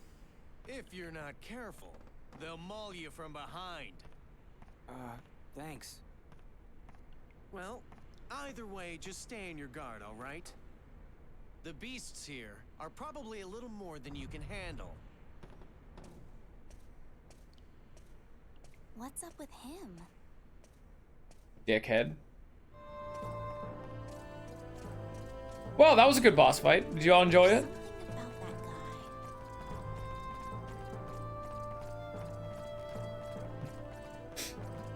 Man, Lolfan, you missed another boss, dude. Come on, man. You gotta start paying more attention.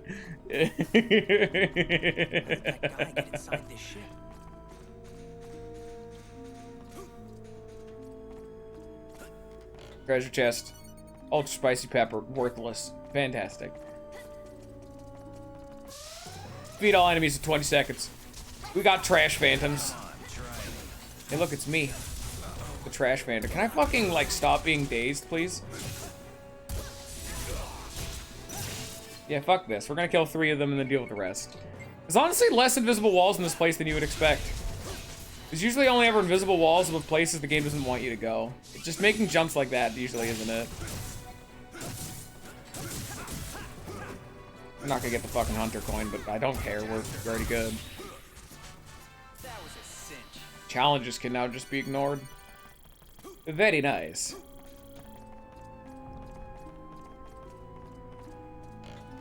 That was a cinch. Sion, you missed the entire ending of the game. We are now post-game. We've literally beaten the game in the time that you were gone. Say hello to Erebus's ghost ship, the post-game dungeon. Will give us the treasure. Is he serious? Dude, Sion. Lollifan also missed it, hilariously enough.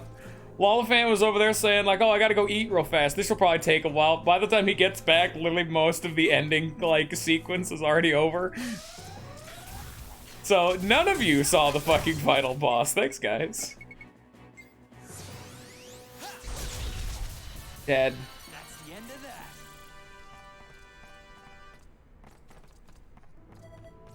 Check it out. I got all kinds of shit.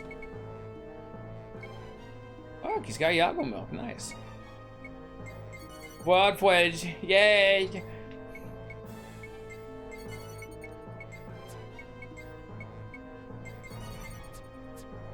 Thank you, Mr. Sprout Dude. I needed some exercise anyway. Yeah, no, Sion, the tentative game plan right now is I'm gonna finish this dungeon, because, of course, gotta do the post-game dungeon. Then we're gonna get everything else we needed done, which is getting all the treasure chests, filling out the revelation chart, doing the rest of the quarries, and by that point, we should have everyone's weapons way better off and all of our bugs fed. Speaking of which, let's go check our bugs. Fuck, I can't open the menu here. Then we're gonna do the 100th floor dungeon. Then by the end of that, we should be monster ranking #1 and ready to do the ending of Insectors. Because bugs are gonna be the last thing we do in the game, unfortunately. Because we have to beat the 100th floor dungeon, and the 100th floor dungeon we're gonna need to prepare for by doing everything else. Because I'm not gonna enter the 100th floor dungeon without having everyone's revelation chart maxed out. So that's what we're gonna be doing here in a sec. And then I'll need to take a little bit to do a shitload of... Oh, I can also get the rare items. I haven't gotten all of the rare items, and there's one of the legendary 7-star swords I still need to get. And then because I like to have fun, I've also been maxing out the legendary 7-star swords, even though I don't need to. Like the Ruler's Horn's maxed out, the Cosmolore's maxed out, the Desert Seeker's maxed out, the Zeocycros is about to be maxed out. And we got one other that's like maxed out, but I've forgotten. And then we got Duke Caliber to be rank 2. And Zeocycros is rank 3. Let's go see. Yeah. Oh, also we got enough platinum hunter coins, so now I can be a platinum rank hunter. So once we leave here, I'll be able to gather all of the rare items finally. Yeah, it's the Kingdom Lord. That one's maxed out. So I still need to max out the Duke Nightmare, the Pegasus Lord, the Ixion, this is in the Zeocycros, and then whatever the last is of the 7th of the 7 swords. Luckily, that won't take too long, though.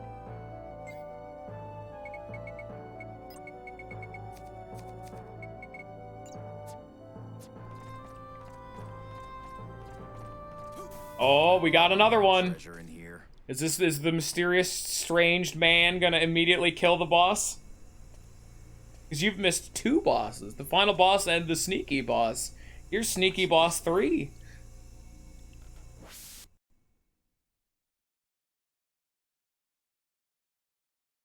Transported deep into a distant memory. Huh? Sneaky boss 2 got 1 shot in the cutscene.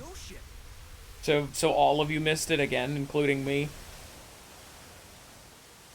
Sneaky Boss 1, or Sneaky Boss 1 is the final boss. Sneaky Boss 2, that was the worm dude that we had to use the freeze shot on. Here we go. Don't get eaten by that. Turtles! This is a frog, that's not right. Oh god, I forgot he does no fucking damage, I don't give a shit. Oh, you can't guard this. Also, dude, Kisala's like immune to electric damage and is taking 1 damage. Kisala meta.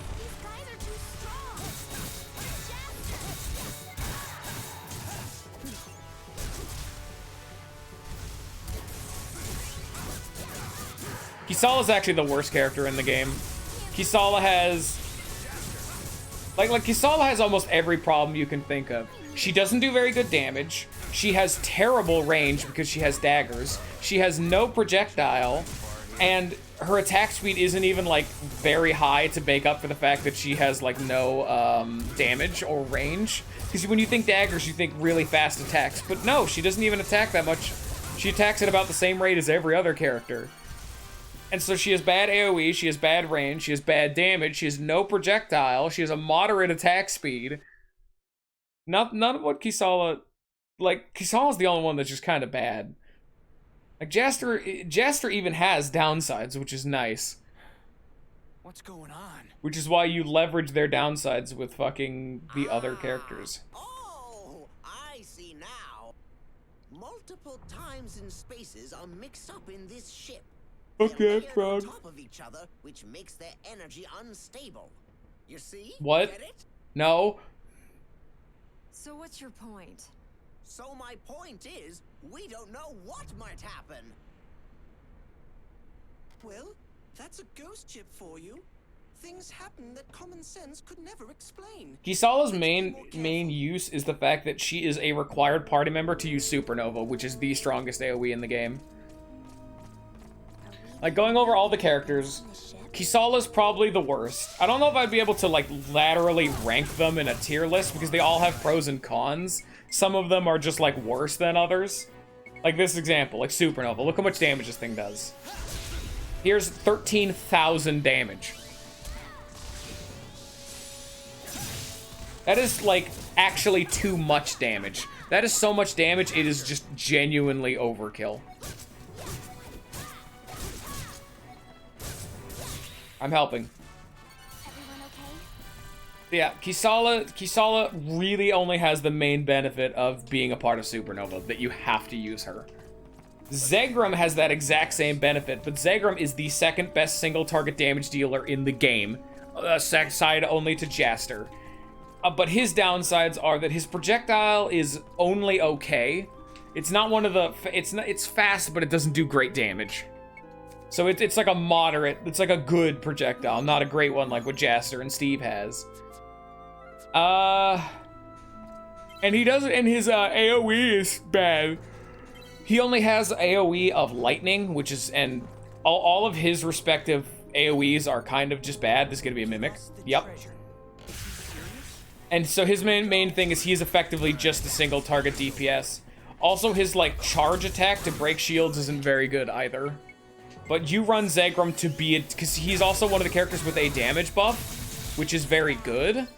So you run Zegram to be a dude to just kill people, and kill people very, very fast.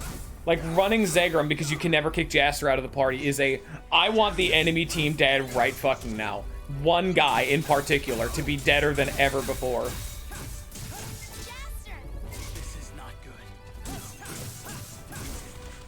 We might be able to remove Jaster now that I think about it. Maybe I can. Because, I mean, we're post-game now. No.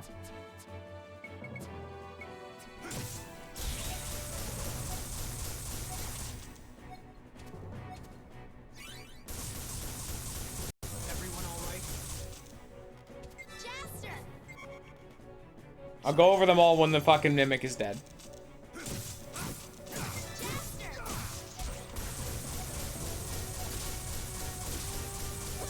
I'm helping. Look at Kisala. Look what she is providing right now to this team. Yeah, having more options is nice. But honestly, Jaster is probably the best party member in the game. Like, there's a reason. You know? You wouldn't want to kick him out of the party. Sorry about that. There you go. Fucking A. These mimics are particularly annoying. Huh? There we go. Xeocycros is done. Oh shit, I have nothing to fuse with this. Unless the Atomon Riser works with it to make it the Xeocycros tier 4. I kinda doubt it, but maybe. No, don't fucking eat the bell. Damn it.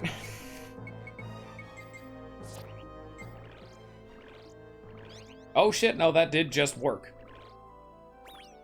There it is. Zeocycros X.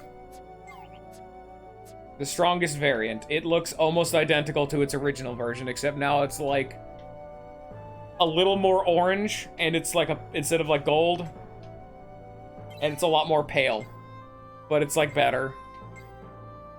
355 to the Earthshaker's 373, so it's still not even that good. This is 270.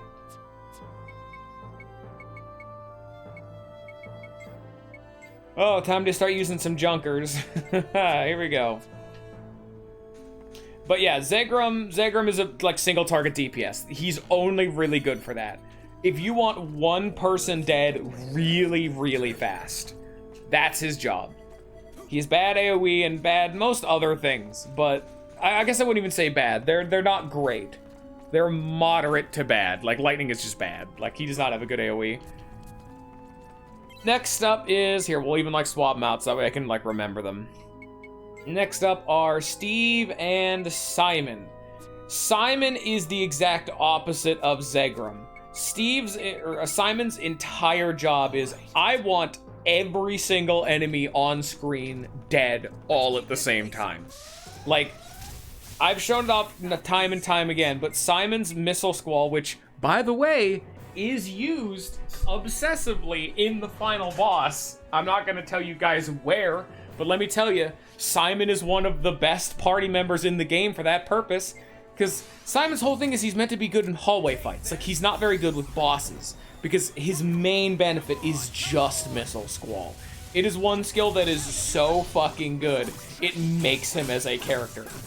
But it is such a good, like, dominant move. It is used in single target fights because it's just that good. Like, they've somehow overtuned it too much, you know? The other problems with the problems with Simon is that his basic kit is not very good. Like, his like basic combos for just hitting enemies are kind of bad. Like, most of what he does just being as a character doesn't work very well or is kind of clunky. He has only projectiles, and he actually has a unique downside that no one else does, where he cannot do, like, the charge attack to break enemies' shields. He just doesn't have one, because all he has are guns. How do you charge up to do a big attack with a gun, you know? Simon's other main benefits is that he does actually have the attack buff, and he has a variety of debuffing moves, surprisingly. But honestly, Simon just becomes, like, apt comparison. He's Shock Lord from Lisa, where he does one thing, and he does it absurdly well, which is hit every single thing on screen very, very hard. You have other options with him. You can do more with him, but he does one thing very, very well. So well that it makes him a great character. Steve is an interesting character, though. You know how I told you that we didn't fight the sneaky boss? I lied. The sneaky boss came for round 2 for some reason. This is now the 3rd time we've seen this dude. Now that the strange man is not here to one-hit his ass. Here it comes. Oh, man. Steve is a weird character because... we're gonna need to immediately unequip that shit. Give him my Earthshaker. Steve's, like, main thing is that he has the best projectile in the game. Like, even characters that are designed to be based around their projectile, like Simon and Lilica, no. Steve's projectile is Jaster's projectile, but 2 of them. Like, you've seen how often I've just spammed the abs- Are you fucking kidding me, auto-lock? Oh, that's right. We get to see how annoying the freeze shot is. Don't you guys remember the freeze shot? Don't we guys love the freeze shot? Isn't the freeze shot your guys' favorite? How I can't fucking move my body right now? Freeze shot hype?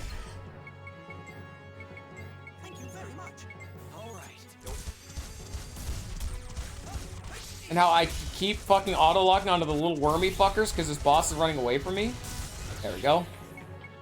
Simon's other benefit is that he is an attack buff. Yell at him in X. It's good. Steve actually is one of the only 2 characters in the game to have a defensive buff instead of like an offensive buff. So we can use Gelamin X to buff our damage. But if you haven't noticed, there's very few things in the game that up your defense. Steve is like the only real one to have one of those. He also has very weird niche moves like Center of Attention that draw enemies aggro and do weird shit like that. Steve doesn't do the most damage, but he doesn't do bad damage. But another one of his downsides is all of his basic combos and everything are in like a straight line. Like he attacks like a spear. He has almost no like sweeping attacks, like with a sword swipe horizontally. They're all straight stabbing attacks, so they have very little AoE coverage, meaning he's not very good in hallway fights. But he's one of the characters who has an AoE ability that is actually very good, an Icy Eye Beam, which does ice damage and does quite a lot of it, in fact. He is one of the better single-use AoE moves in the fucking game. And if an enemy isn't even weak to ice, he can actually also use Zap, which is another pretty damn solid AoE move. Steve is just like the definition of he's okay. He kind of does everything pretty damn good. He works very similarly to Digo. Digo and Steve serve similar purposes of being like a jack of all trades. Steve has okay damage. He has okay buffs. He has good AoE. He has an amazing projectile. He's just a good character, you know? The problem is that he doesn't do the most damage. He doesn't have great hallway fight potential outside of his AoEs, and the defensive buff is kind of situational. A lot of his other aspects aren't great. Like a lot of characters have just junker moves, but you know. Oh, there's a trash phantom, fuck. Also, I didn't even get a chance to show it off, but we got the Sword of Sin, which is actually, for some reason, another unique weapon. Similar to the legendary 7-star swords, the Ruler's Horn, and the Zeocycros, the Sword of Sin we just picked up is another unique weapon that we can never get rid of. I mean, it makes sense. It is a sword comprised entirely of sin in a ghost ship. Checks out lore-wise. Now they're dead. Missile Squall hype.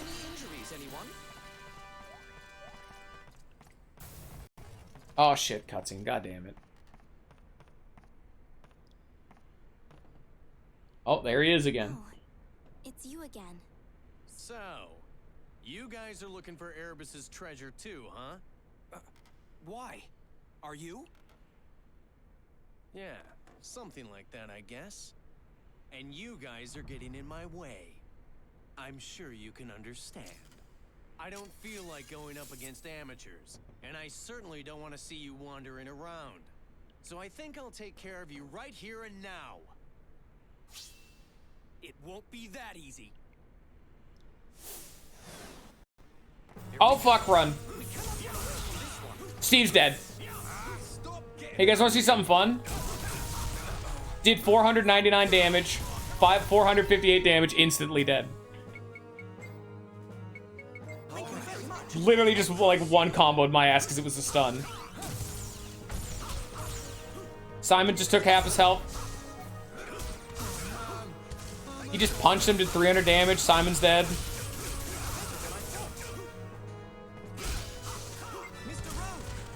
Get the fuck down, Jaster. I'm doing actually 40 damage to him. Actually, you're not half bad. But I'm not one for wasting time. I'll let you go for now. Oh, and one more thing. This ship's treasure is mine. Just give up and go home while you can. Next time I see you, you guys are toast. I don't know. We'll learn more about that later. Don't worry about it for right now. Which Naruto character is it? Good question. Dude, that motherfucker just beat my ass. Don't you be starting shit, Scion. I did 40 damage to him and he was doing 400. No enemy in the game has done that kind of damage to us. And taken so little damage from us in return. Oh, I could beat him, but that is entirely via spamming healing items. He's been one of the few scary enemies that just murder your teammates. I think I covered all of Steve and Simon. Give me a sec. Oh, here. Let's use that obligatory insta. Fuck. Wall of smoke. Yeah, a lot of... Oh, that confuses all the enemies, too. So that's, like, actually not terrible, but I don't like confusion. And yeah, Simon also has his own personal, like, damage up on hyperdrive. Most characters have a I just do more damage kind of move, like Jaster's illusion sword and flash sword, Steve's hyperdrive. Simon I don't actually think has one, but I think he does have one, but it's not very good.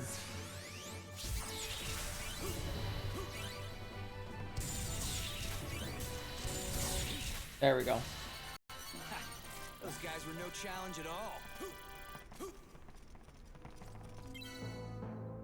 Who's next?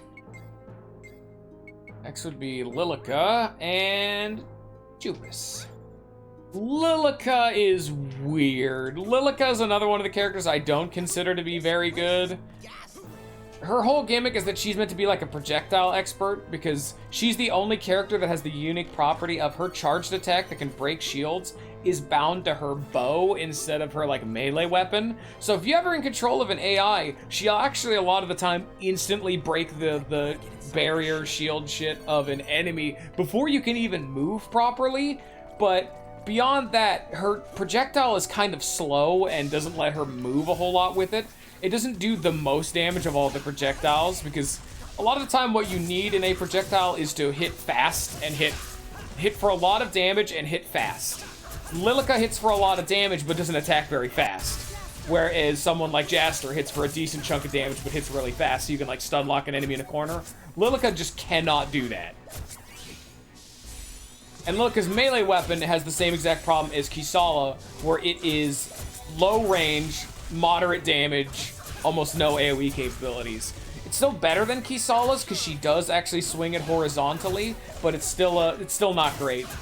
Lilica's other main benefits are she doesn't really have a good AoE move, like Missile Squall or anything. Her unique one is Voodoo Dance, which does actually have the unique property of lowering enemies' defense, but 99 out of 10 times, you're gonna just want to kill the enemies in a hallway fight rather than lower their defense, then use another attack.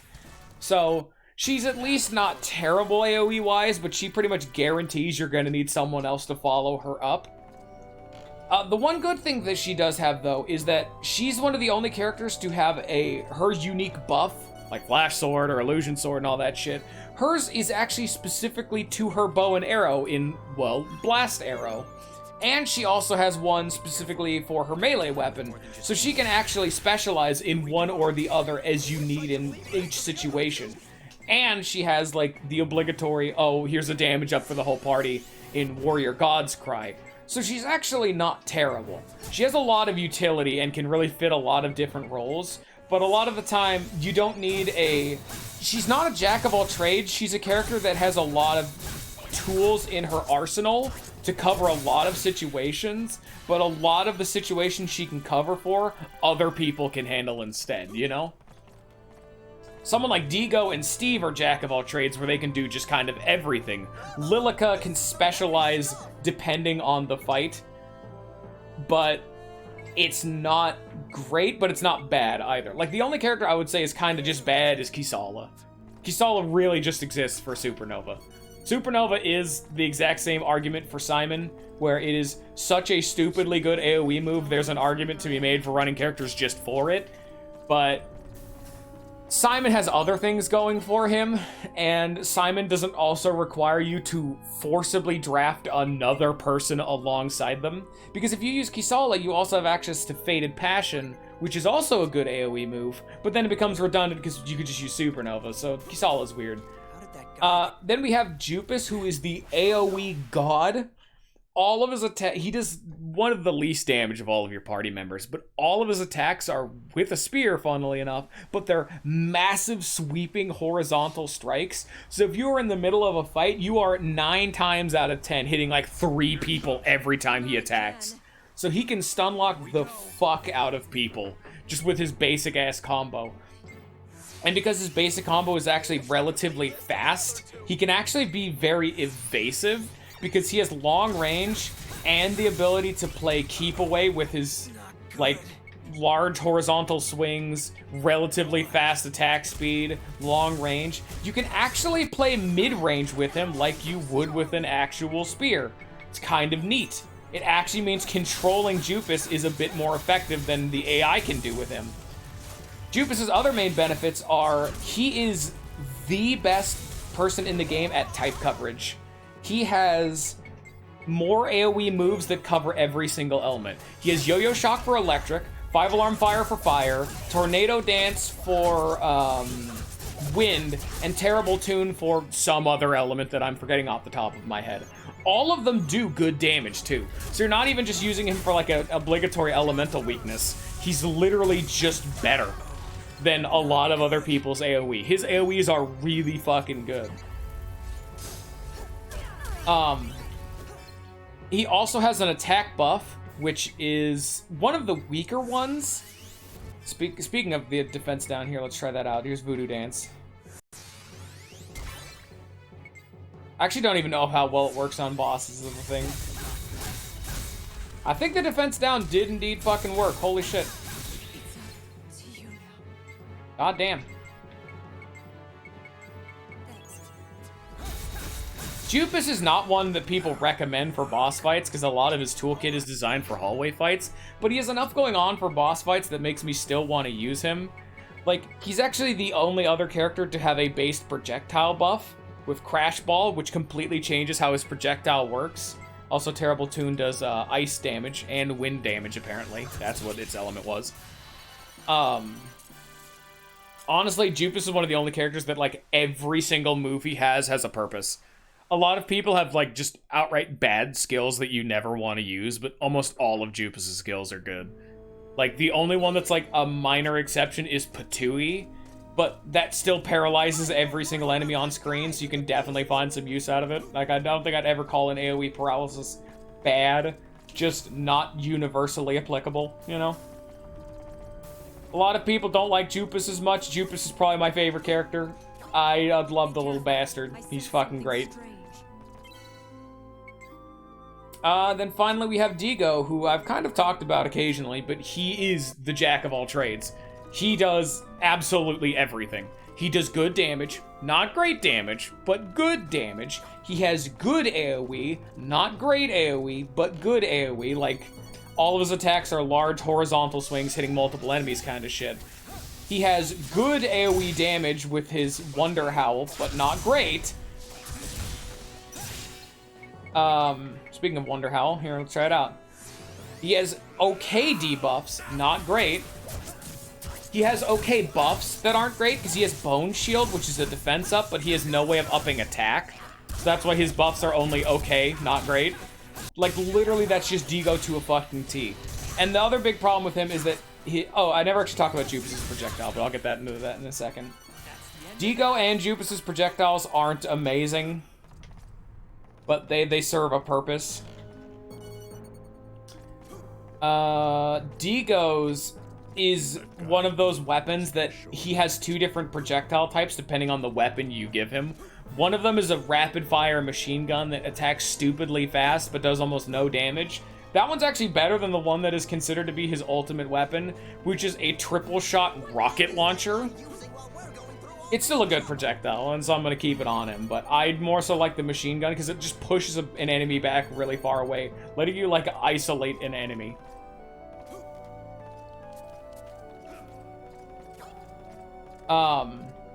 Jupus's one big downside is that his projectile kind of sucks. Like, until you get to his ultimate weapon, which is what we have right now, Jupus's projectile kind of just outright blows ass.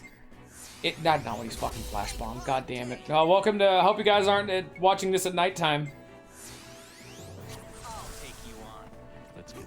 Jupus's main projectile is a throwing disc that he can't throw very fast and has very, very light homing to it. But they had to add the light homing to it because if he didn't, he attacks so fucking slowly with that goddamn UFO box that he would never hit anything. The only time it ever becomes relevant is when he has his ultimate tier 1. His ultimate weapon is because he throws 3 UFOs instead of just 1. And that means it can finally start doing some good damage. But you have to use his specific upgrade ability, Crash Ball, which changes his projectile to make him have a regular projectile. It's still slow, but it attacks, the projectile speed is incredibly fast, so it can, like, reliably hit shit. I don't know, man. Best team right here. You're looking at it. I am way too much into the idea that because... Oh, I guess I could also go over Jaster now.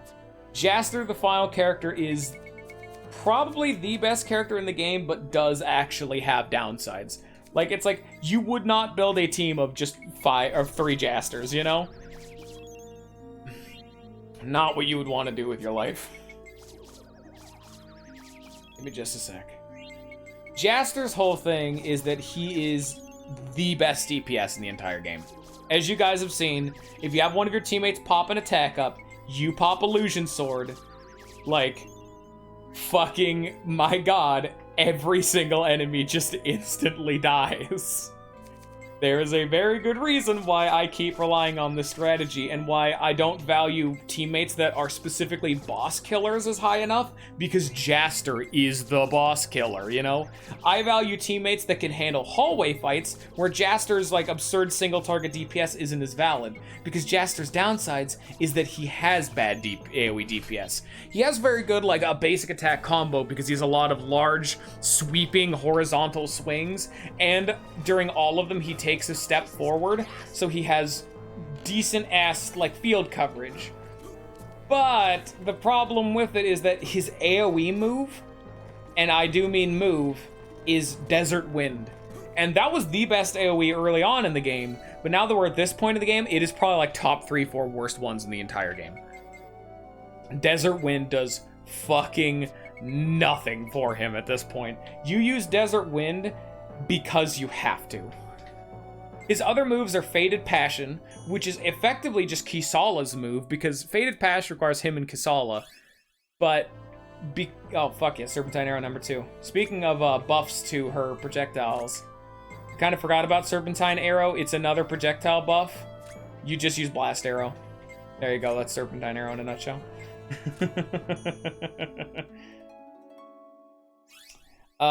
Yeah, Fated Passion, you have to use Kisala and Jaster. But because Jaster can never leave the party, it's effectively Kisala's move, making Kisala actually have like a moderately good AoE capability via skills.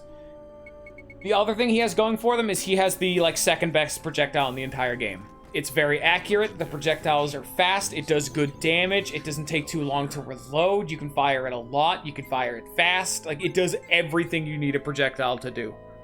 It doesn't do great damage, but there is no projectile in the game that does good damage other than Steve's. Because Steve is literally Jaster's, but there's 2 of them, so it deals double damage. There you go. There's your meta breakdown. The other bad thing of Jaster is almost every single one of his skills that aren't Illusion Sword and Desert Wind are absolutely fucking terrible. Breakthrow, Shooting Star, Whirlwind, all of it is just garbage. Unusable trash. Like, let's go over his abilities. Flash Sword is a straight downgrade to Illusion Sword. Breakthrow is worthless because why would you be throwing things at enemies? Whirlwind is kind of useless. It gives you a movement speed buff, which is a very, very unique buff that only ever he gets. But you never really need to be faster in battles. Illusion Sword is the best skill in the entire game. Desert Wind, we've already talked about, and Shooting Star is garbage. The only other thing he has going for him is Supernova, which is the strongest AoE skill in the game, but you need Zegrum and Kisala, which, like I said, is the entire reason you use Kisala. I like team building immensely. It is absolutely one of my favorite things to do in every single... Oh, you can see right there on screen, those 3 purple lines coming out of Jupus, that's his projectile. I absolutely adore team building. Like, it is the reason I got into Yu-Gi-Oh! Like, addicted into Yu-Gi-Oh!, you know? Because Yu-Gi-Oh! Is effectively, specifically early on Yu-Gi-Oh!, it's just a competition of how good of a deck can you make with the tools you're given. It's why I like deck builders so much. It's why whenever I go back to play Yu-Gi-Oh!, I only play on the, like, video games that are from an older era. Because modern Yu-Gi-Oh! Is a little too cut and dry. I'm really not a fan of it. When I first started getting into Yu-Gi-Oh!, it was in an absolutely fucking amazing era of early synchro, like mid-synchro. All of the synchro era and the Zexal era were both fucking amazing for deck building. And then it just got to like shitty. But, yeah. It's a bit of a tangent, but those are my absolute favorite things to do with my fucking free time.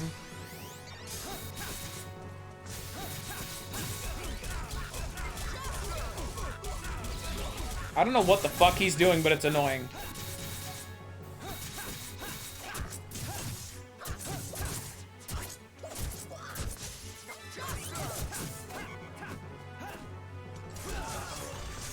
Oh, yeah, I guess I'm dead now.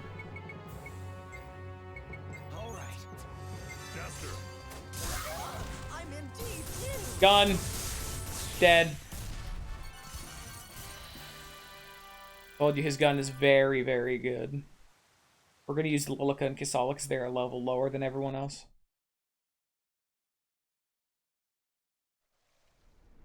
A lot of the time, Kisala is in, like, the strategy guide does tell you what teams to use a lot of the time. Kisala is in quite a lot of them, just because quite a few fights in the game are just use Supernova, you know?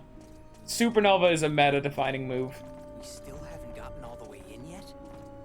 There's specifically one fight in the 100th floor dungeon we're going to be using Supernova for, but I usually reserve it, because you can just use Simon. Missile Squall doesn't do quite as much damage, but fuck, dude, it still does enough damage. If you need more, literally just use Jaster's Desert Wind. That's what its job is for. Like, it's designed to do a little bit of damage to everyone on the field, and oh, the enemies lived Missile Squall with a little bit of HP. Time to get violent. You can't kick Jaster out, might as well have fucking Steve's or Simon's main fucking benefit get even better by supporting it with Desert Wind.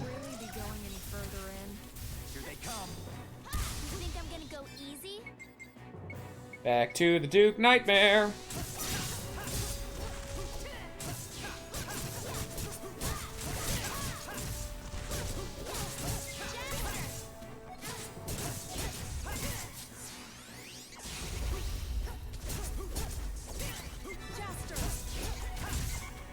Yeah, sometimes characters' AoEs actually have alternative purposes.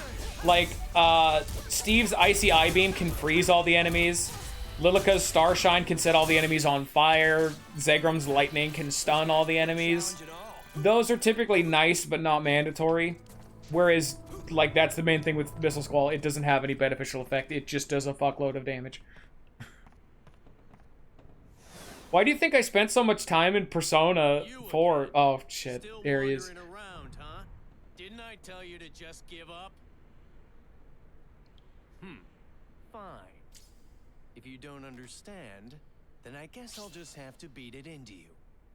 What? Again? He's certainly one hot-blooded fella, all right. Come on, see if you can take off. 477 damage. I'm doing 30 damage a shot. Oh, he has dropped down. He has fled. I needed that.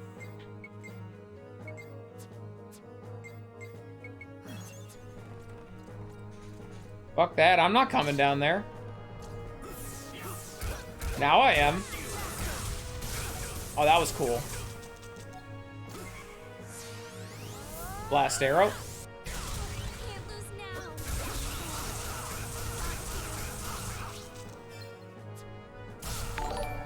Yeah, that's a little cut off.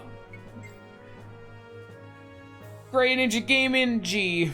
Gemin G. Then the fight's over. Easy shit. Damn. I told you that I wasn't gonna go easy on you. Look, Erebus chose me as his successor. Besides, there's no way you could get your hands on that treasure anyway. What are you going on about? His butler told us we were his heirs, not you. So don't you go thinking you're something special, Mr. Six-Pack. What did you say? Erebus's butler told me where it all was. That jerk. He pulled one over on me. He's not gonna get away with this!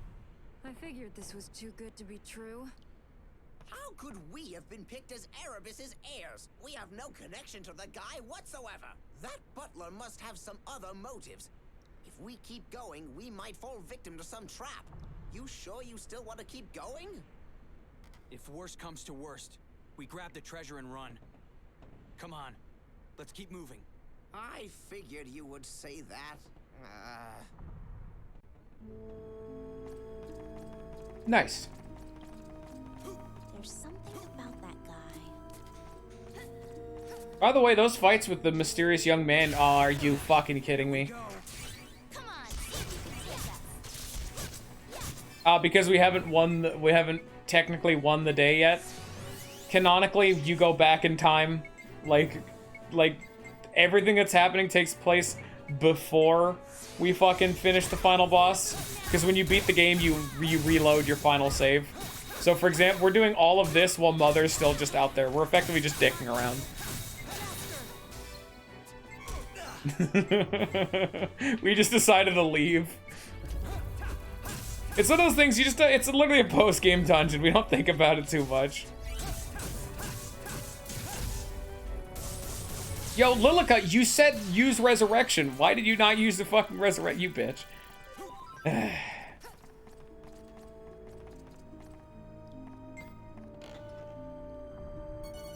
Thank you for the absolute zero stone. I appreciate it.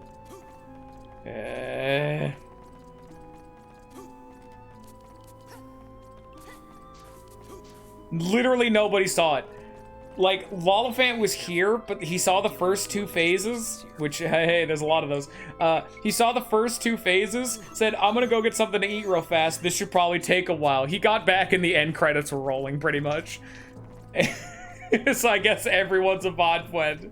The final boss of this game shall be told only in the history books. We're in the post-game dungeon now.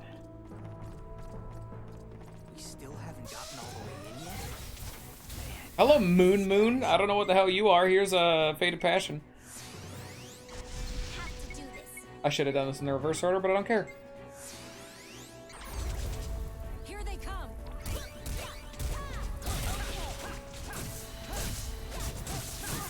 Also, Voodoo Dance can occasionally poison, but it's kind of rare.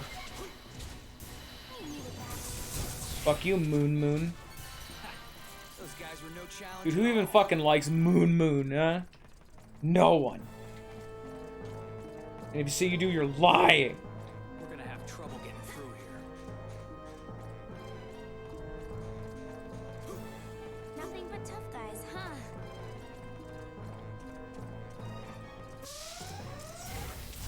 Fucking Moon Moon Cosmic Cores? Okay, those are not anything to worry about. Voodoo Dance.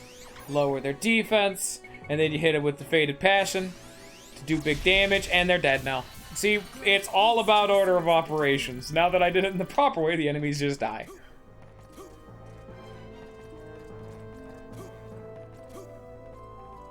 Yeah, we've been going for a fucking while. Then again, if you saw the opening cutscene to this place, you would understand why this place is a fucking hallway. God, it really does just keep going. We've been flying. My God. Keep your guard up. Doesn't feel like it's been that long, that's for damn sure.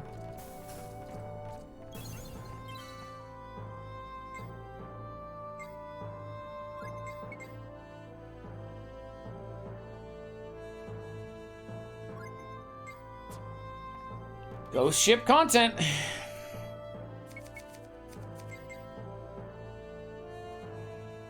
Why does every single game about pirates have to involve a ghost ship? It's because it's cool. Wind Waker, Skies of Arcadia, albeit minorly in Skies of Arcadia. This game, it's because it's cool.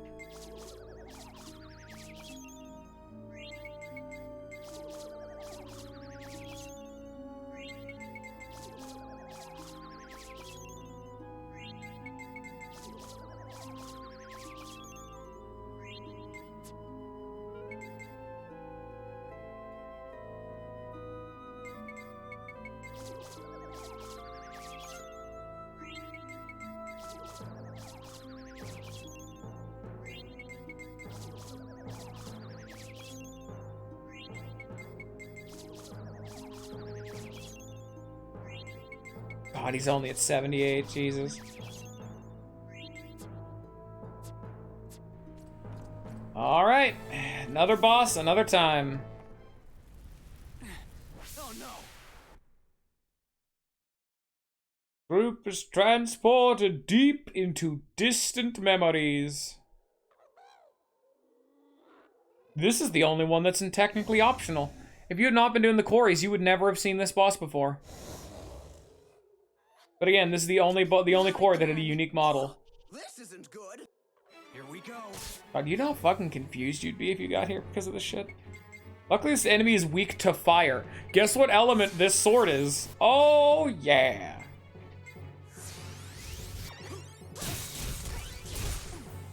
I'm in trouble.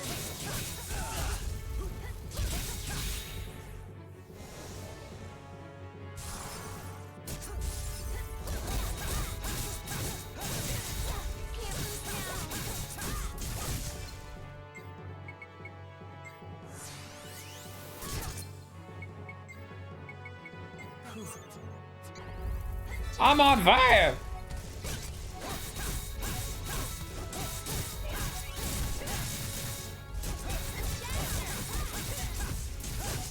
Alright, looking like it's about time to swap back over to the Duke Nightmare and continue to hit him very hard.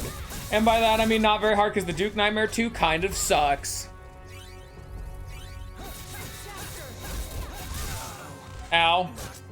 And now he's dead. Good job, team.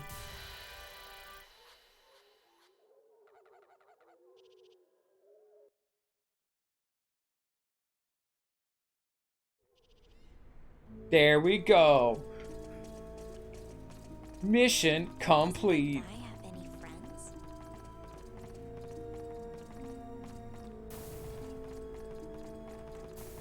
Oh, get ready. Once we get to the end of this place, you guys are gonna get a quiz show. Yeah! How well do you guys know the lore of this game? Be careful. We could be dealing with more than just beasts here.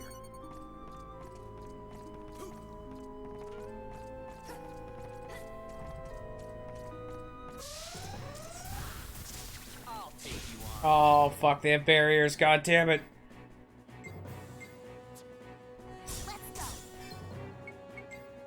You did have a quiz yesterday, but now you gotta do better this time. Fuck you, Orochi. This ain't Omokami. You ain't doing the fucking... Where the fuck's the other one? I guess there's only 3, huh? That's weird. Alright, you guys know what time it is. No, that's wrong. I guess you can see the animation for Serpentine Arrow. It's cool, isn't it? That's like ice themed. She has like ice arrows now, and I'm immediately gonna get rid of it because Voodoo Dance hype. And Faded Passion. And we win. Oh, shit. Oh, fuck. Still the berry break shot. No. Virus protection threat summary. Get out of here. I get it. You didn't find any threats. Get out of here, you little scamp. Nice.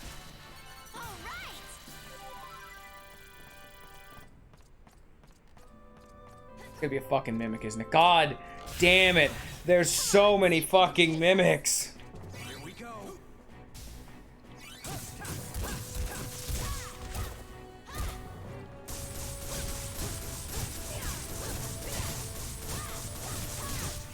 I do no fucking damage if you just use the shitty Duke Nightmare or whatever the fuck it is.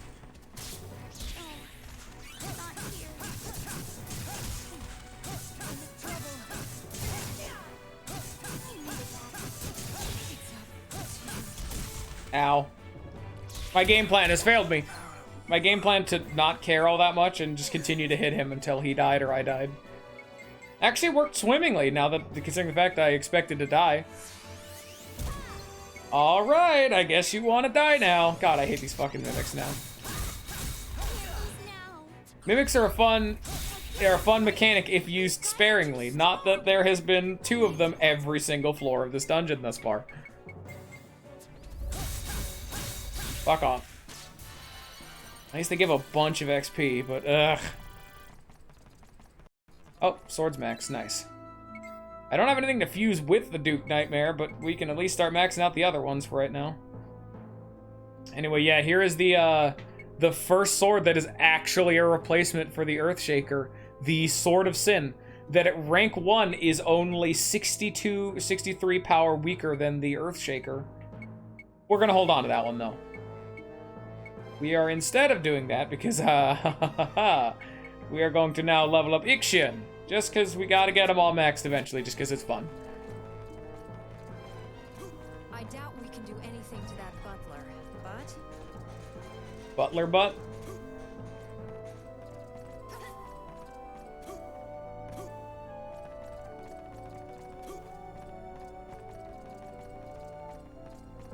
Time warps. This place is trouble. Ah, thank God, a Rose of Passion, something I could already buy in bulk. Please give me things that I can't buy. Like anything that I can't buy, please. Final sneaky secret ghost dungeon.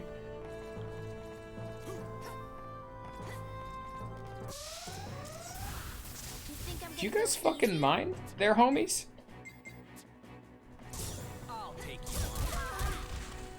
Oh, you can totally buy happiness. I don't know what anyone's talking about there. I'm not talking like the swimming in a pool of money kind of rich. I'm talking about the I can afford to get gas whenever I need to kind of money.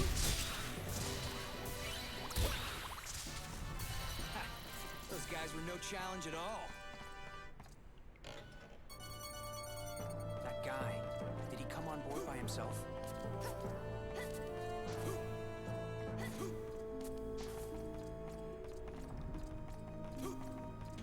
Hello there, Mr. Sneaky Treasure Chest. How are you doing? It's rigged with a trap, bomb trap. Oh, I guess I'm just stupid then.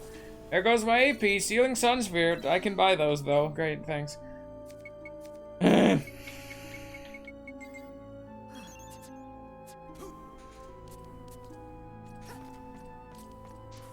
needed some exercise anyway. Here they come. Oh, god damn it.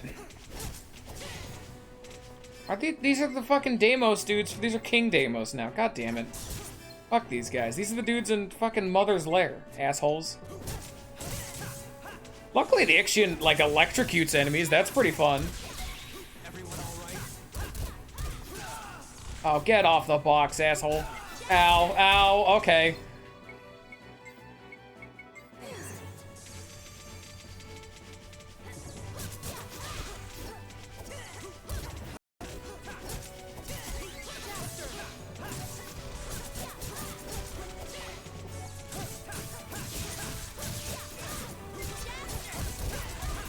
Unfortunately, most of these moves won't work, but hopefully this will burn the enemies. Nope. Didn't burn even one of them. Because why would it?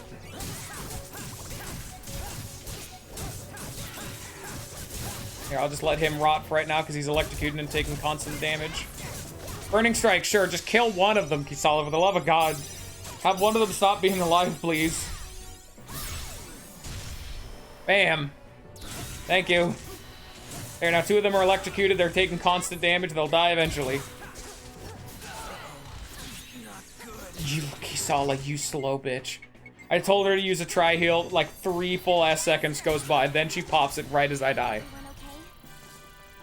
Ah, you bitch. You're never gonna be a fucking good queen like that. Oh shit, now I'm going the wrong way. can we really win this? Get up there. Get up there. Thank you. Oh, great. More cutscenes. You guys like some plot? Hey, look. Just what were you trying to pull? You must have a death wish taking me for a fool. Calm down, please. Just shut up! Enough of your excuses! Damn, he was ready to kill a man.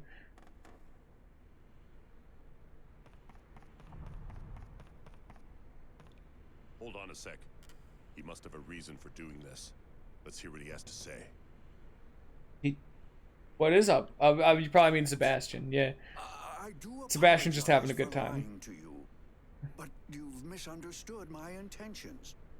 I wasn't exactly using you. You see, I have a favor to ask of you. If you'll deign to do me that favor, all of the treasure is yours. Yeah, right. Please, look me in the eyes if you don't believe me. Do I look as though I have an evil bone in my body? Yeah, guys, does he look like he has an evil bone in his body?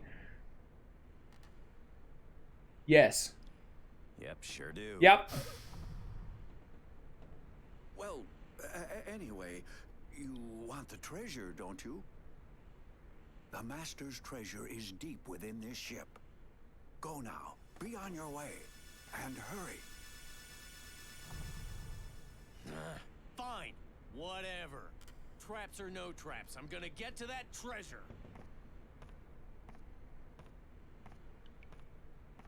All right. Dude, can we get a new party member to have this fucking cool dude who's beating my ass? Who also just tried to kill a man? Like, just outright? Like, there was no hesitation. He thought that someone pulled the wool over his eyes, and he's immediately like, all right, death. Welcome to the post-game party member. Here they come. Here they come.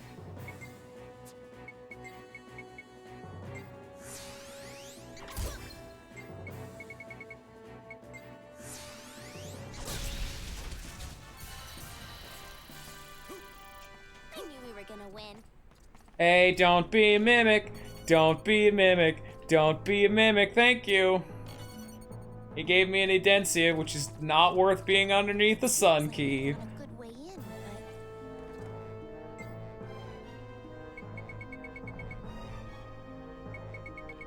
Look at this motherfucker not even selling cool shit. Goddamn. Oh shit, we're here, guys. Everyone, quickly. Shit, open the door. And then we feed the bugs. Yeah. We're here. Also at 108 lifespan. Nice. Cadillac's still getting fed milk. Because he's just crying in the corner because he hates milk. Milk content.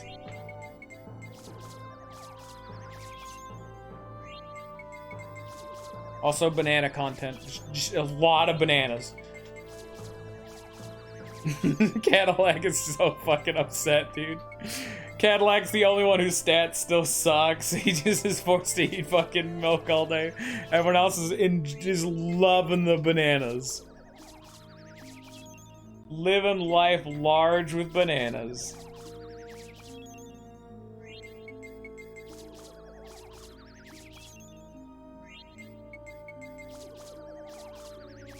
I don't know if we're gonna get Cadillac to rank 8. The ranks don't seem to matter at all. Like, Cadillac might be done next time.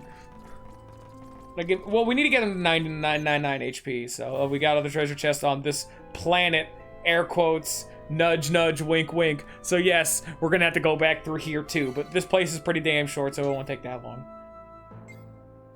So what do we still need to do before we can do the 100 floor dungeon? I need to beat the rest of the quarries. I need to finish everyone's revelation charts. And I think that's actually it. Those are like the two things I need to do.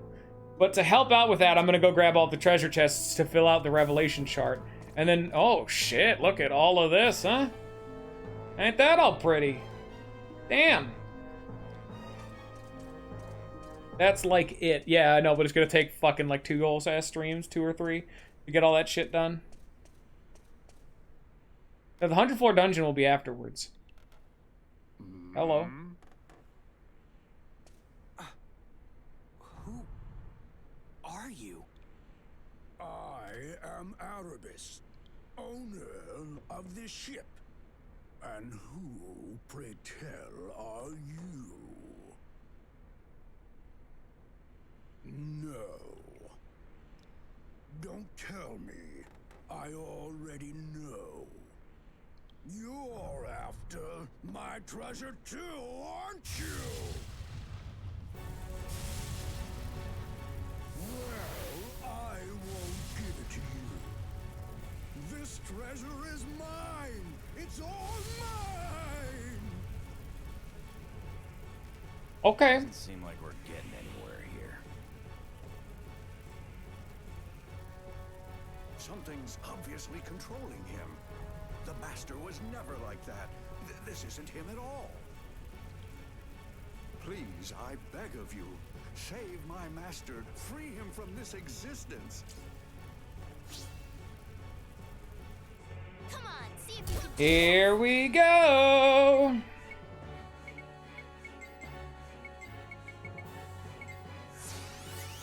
Here we go. Just what Jaster said. Ow. Fuck, okay. Wow, alright.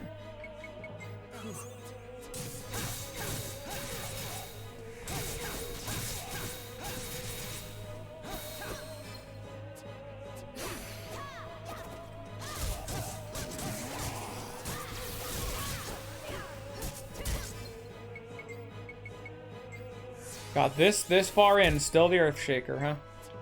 Shit's busted.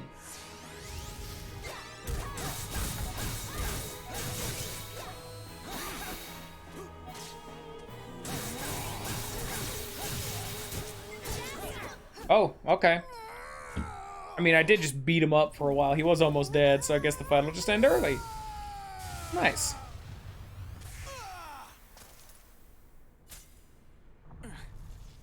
My sword!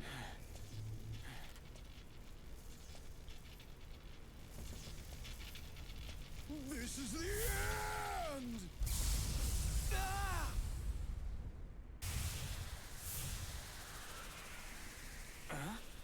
Now! Do it now!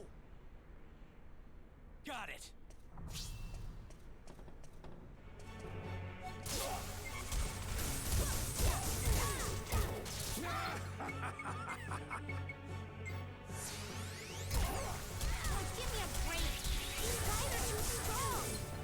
Can you please stop murdering my team with one attack? Thank you.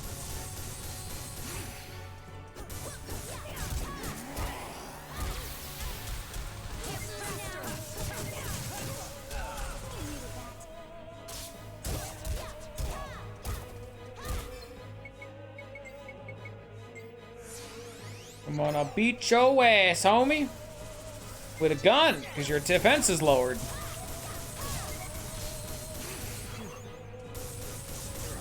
Full Blade.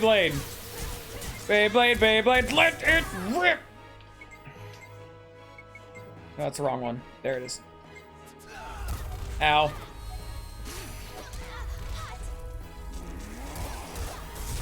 Gun. Look at Sala, no! Got him.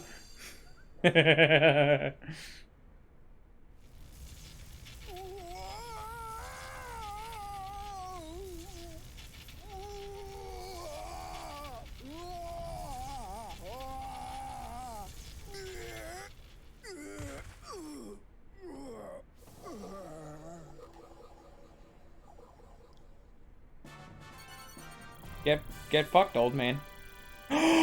Look at this gun. Look at Jaster's gun.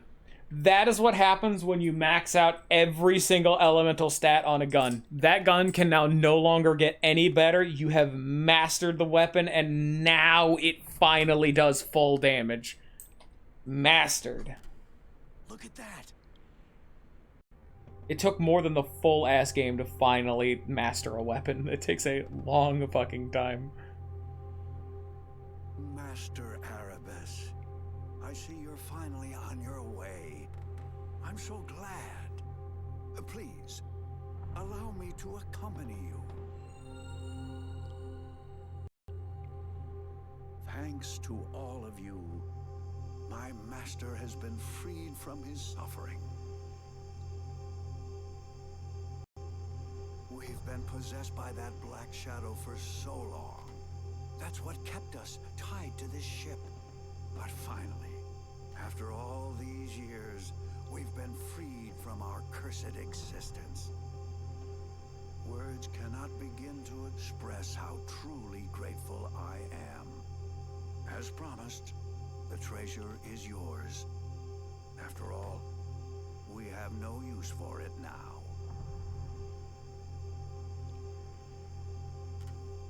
Farewell, then.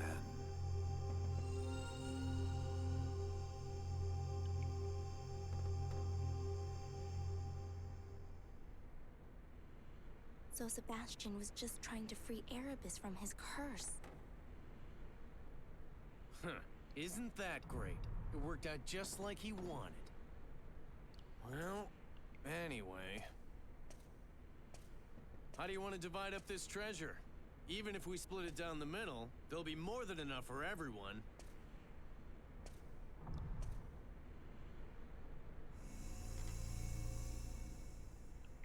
Hey!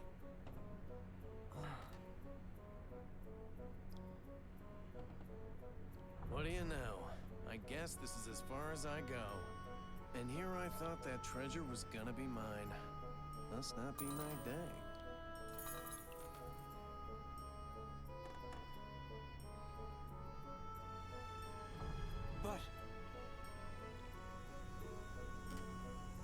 not gonna give up, you hear me? I'm gonna be a pirate no matter what. And one day, I'll even get my own ship, too. And just when I was starting to think we might be able to get along, too bad. The name's Dorgangoa. Maybe I'll see you around sometime. All right, you dogs. It's been fun.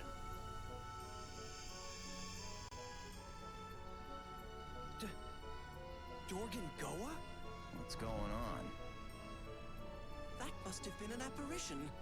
It was probably created from the captain's obsession with this treasure from back when he boarded the ship all those years ago. And it has remained until this day.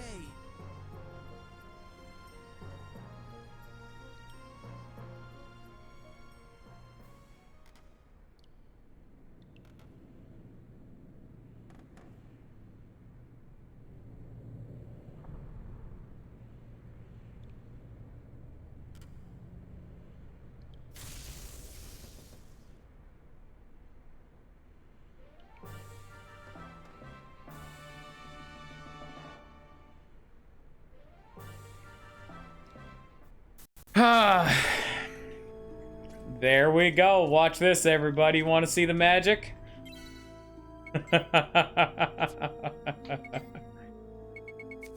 Oh, yeah. Here we are. Finally.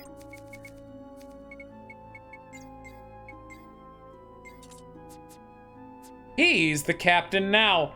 And look how fucking cool this uniform is. God damn. Now that is a captain. Hell yeah. Dapper as fuck. And, just like I was saying, we just got Jaster's ultimate weapon, the Dorgan Edge. The same sword that Dorgangoa was just using in his younger days.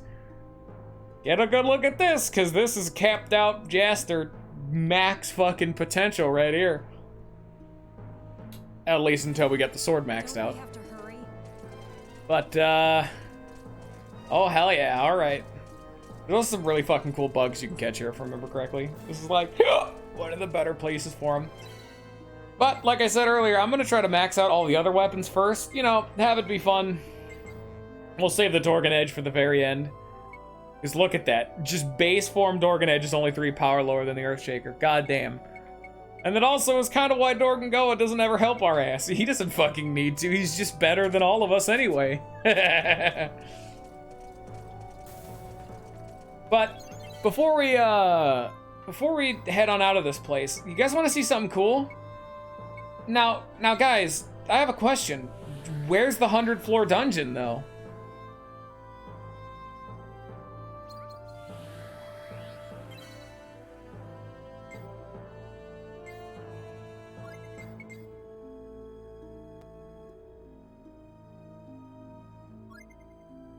Yep, we've fully... Hello, Minok. I'm impressed with the way you tore through the ghost ship. I've been waiting for a lion-hearted bunch like yourselves. There's a world that only true heroes can reach. To get there, you have to answer each of my 7 questions. Are you ready? Let's play a little game I call the 7th Mystery. Oh, you think this is a fucking joke, guys? I told you there's a quiz. Henry and Robert are members of Mio's fan club, and 2 of them have her signature move down pat. Do you turn twice in Kawaii? Yeah, Beam, or Fever? How well do you remember? Come on, guys.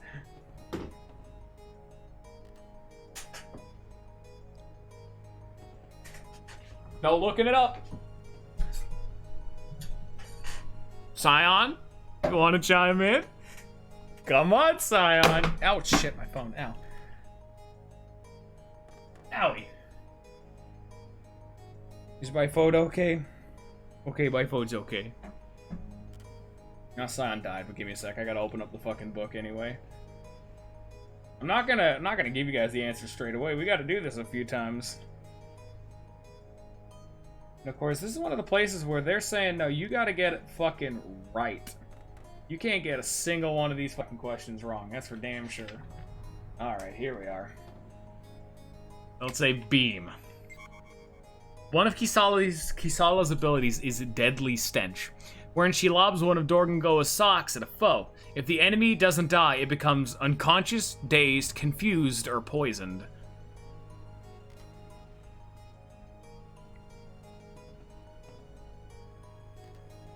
Dazed.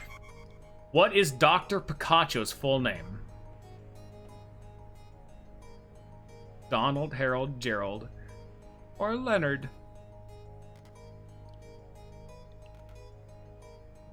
Of course, Lolifant is the wiki. Leonard. Jaster set off across the desert toward the Dorgan Arc to become a space pirate. Who was the man who lent him a Yago? Calamari, Kalahari, Katahari, or Matahari?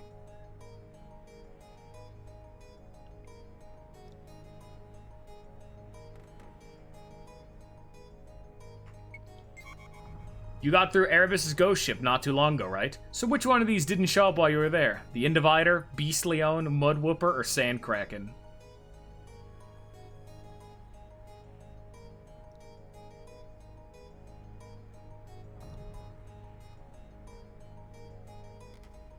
Lolifant, what the fuck, bro?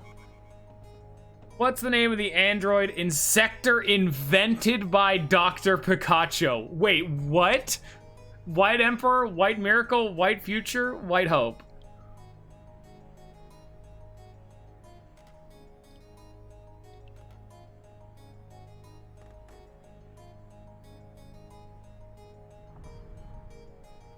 White Miracle? The Draxian Empire is the sworn enemy of the Lungardian military. Only one of Draxo's weapons appears in the game. Which one? Xenon D, Guardian Zero G, the Battleship Emperor, or the Demon Blaster?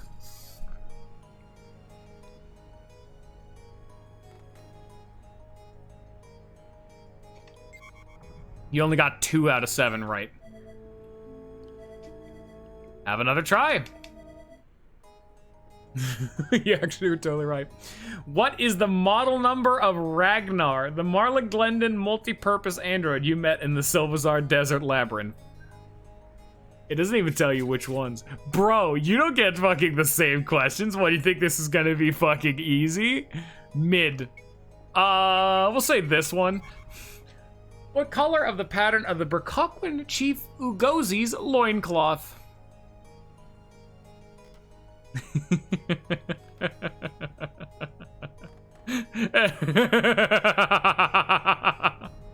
Scion Lolifant's calling for help.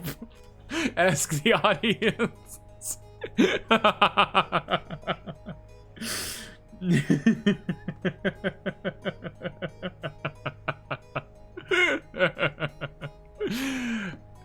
Ninja's also apparently faded into the fucking distance. Green. Here, get that out of here. What was the name of the ultimate Dragellum made from the heart? You guys didn't even see the fucking final boss. You guys don't know this. Shukocking Pink. Prayer.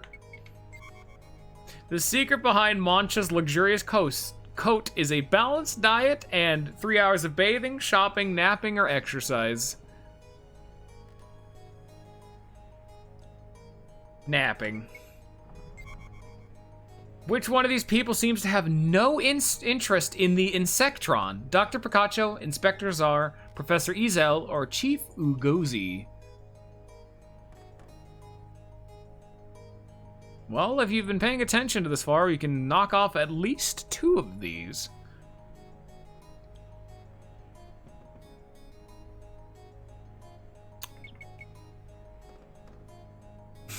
Chief Ugozi. Dorgangoa recognizes Jaster as a pirate and gives him a coin. What's on it? A big meaty bone, a beautiful goddess, a skull, or crossed swords?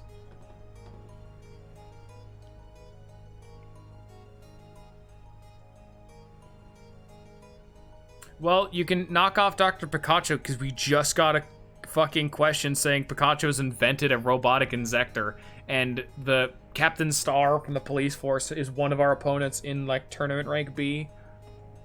Big meaty bone. A big bone of meat, like the cartoony ones. Swords. What color is the scarf that's part of Jaster's Desert Claw costume? Red, orange, mauve, or gray?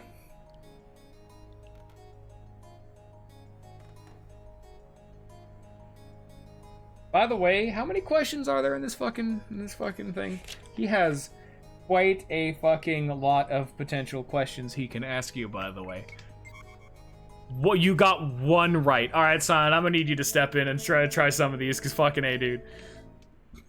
Henry and Robert. Oh shit, here we go. Fucking repeat question. Henry and Robert are members of Mia's fan club. The two of them have their signature move down pat. Do you...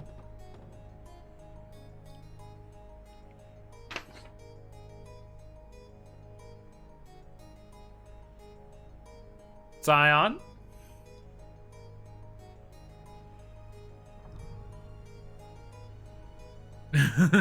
Beam. Draika's deepest jungle is home to exceedingly fragrant coffee beans. What does everyone call this treasure? Burkak full of nuts? Burkak Mountain? Burkak was finest, or Burk blend? Burkak's full of nuts, dude. The nuts are stored in the cock.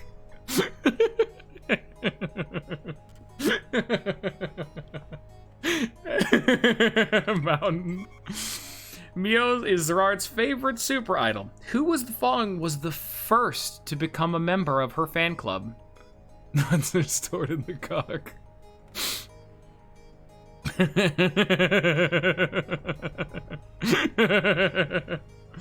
Robert, Jaster, Henry, or Dr. Picacho?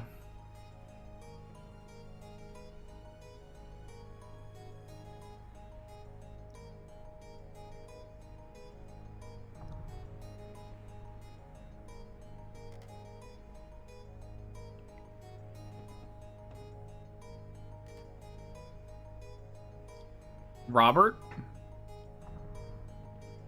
Rober. Lovely Honey. Mio. When Mio's in concert, what's the name of the clone robot that takes her place at the reception desk? Weo, Mayo, M10, or Meow?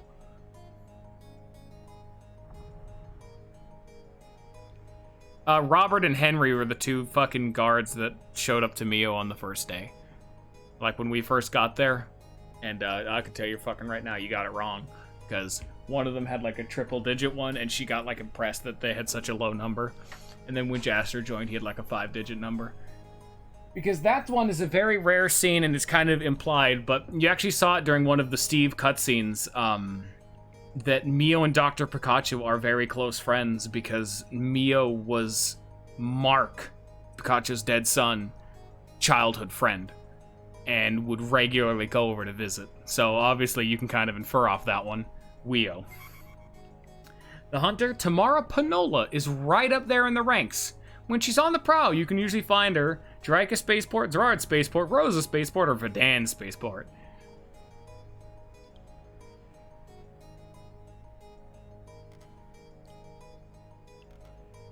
Oh, they fucking. Rosa. Valcog's hair is non-existent, brown, blonde, or gray.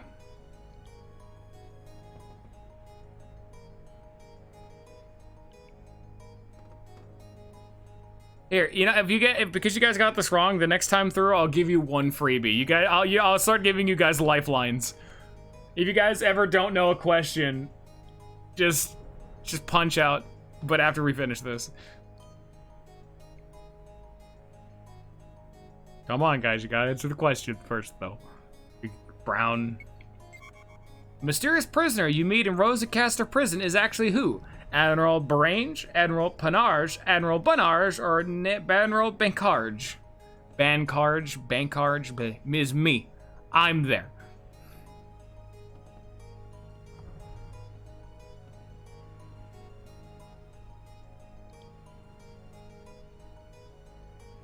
Barange.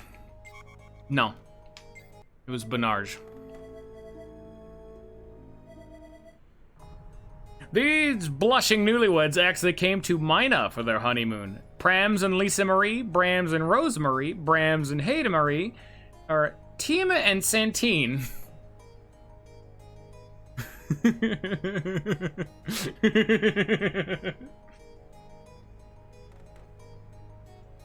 Three. Let me see. Let me double check. I'll just tell you if you're right or wrong. Once you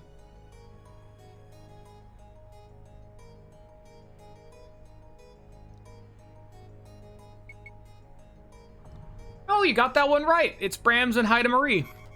How many piercings does Zegrim have in his ear? Hint, get up close and look very carefully. 2, 6, 4, or 8.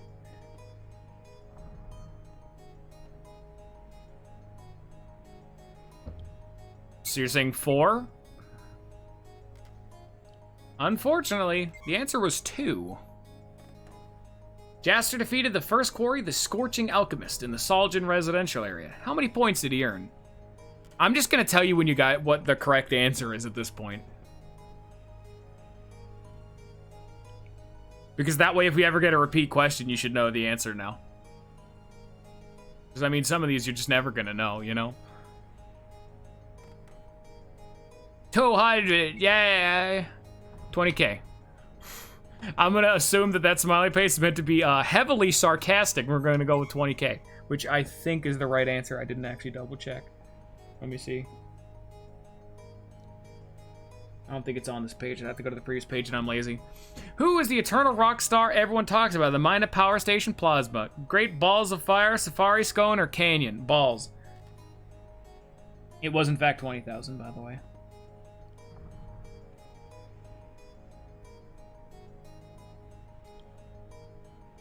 Let me see.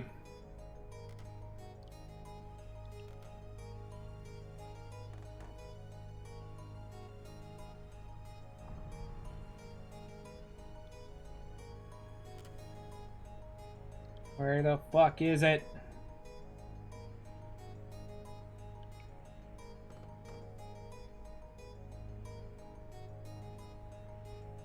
It's not on this page. God damn it, it's not on that page either. We're going on to page 3. There's a full page and 2 half pages. Oh, I have no fucking idea. I can't find the answer to this one. I might be blind. What'd you one guess? Canyon. Balls, Canyon. Score, he said Canyon last. Mew is Zerard's favorite super idol. Who of the following was the first to become a member of her fan club? Alright, Sion, you gotta be the guy now. God damn it, Sion. Henry and Robert of Everfield, Koi, yeah, Fever. Fucking Sion. Turn twice in Kawaii, turn twice in Yeah, turn twice in Fever, turn twice in Beam. Okay, fucking, I'll just pick it then. Best is Admiral Bonage, doesn't fucking matter. Here. Alright, I'll just... Do you want to keep doing it, or do you want me to just get it over with? Jupus is behind the Starship Factory takeover in Zerad. Who was the reporter that covered this breaking news? Do it, okay. That is... I think Lucy Dine, but let me double check. That sounds right. I recognize that name. Yes, I was right. Okay. I'm gonna try to answer them legitimately without looking at the book first. Where do miners and mine like to go after the days off? That's Angela's Bard. Easy shit. Don't even need to look at the book with that one. Which one of the female hunters was very near caught in Mina Tunnel Beast known as the rumored Lady Hunter? I don't fucking know. I would assume Tamara Panola because that's the only other fucking name I recognize. I mean, I know they're all hunters, but...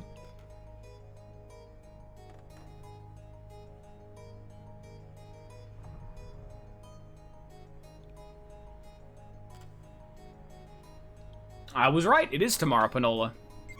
I've been right this far. This one's 2. It's Zegrim's earrings. 7-star swords are legendary galactic treasures. Desert Claw gives you the Desert Seeker. Which one does Raoul leave in the church? Fuck. I think it's Ixion or Pride of Kings. I think it's Ixion. Let me double check.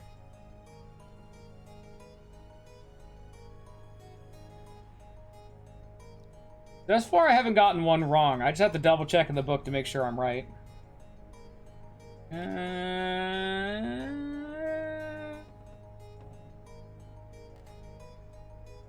Fuck, it was Pride of Kings. Damn it. Alright, I got one wrong. With Galacti's top shipwright, the man who built the Dorgan Ark along with Dorgan Goa. That was Kristen Ark. Marglen, Queen Kisala's mentor, Phrydius. I think it's this one, but I fucking don't remember how it's spelled.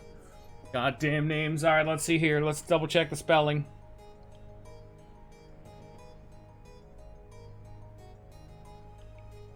I was right.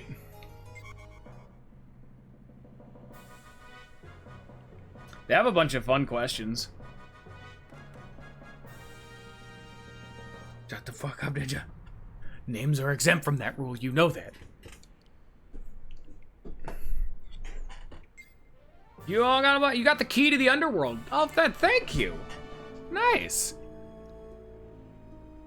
I'm not gonna use that for most of the rest of this game.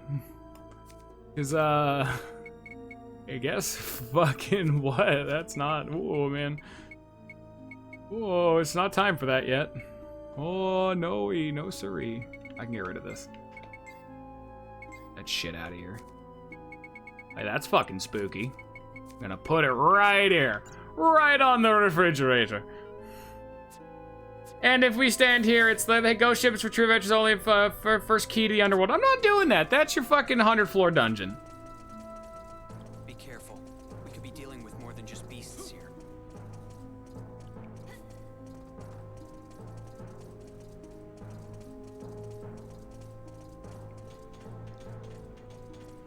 I only had the cheat for 2 of them.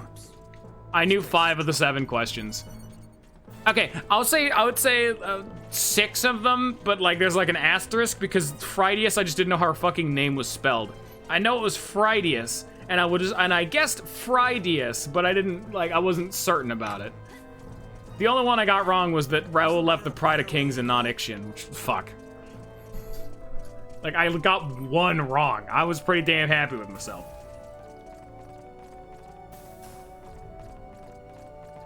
Time to go back through the fucking dungeon and get a shitload of treasure chests.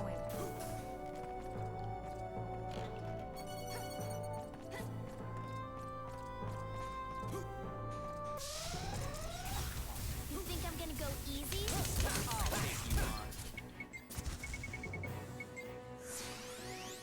Here they come.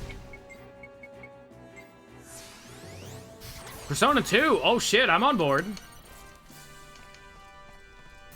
I gotta go to the store real fast. We're gonna go get some tedious shit done first.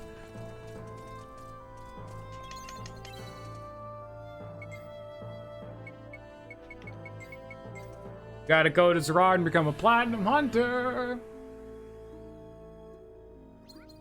We gotta go get our ass the last of the 7 stars. And then I gotta go buy a shitload of swords. Just a fuckload of them. Goodbye, ghost ship.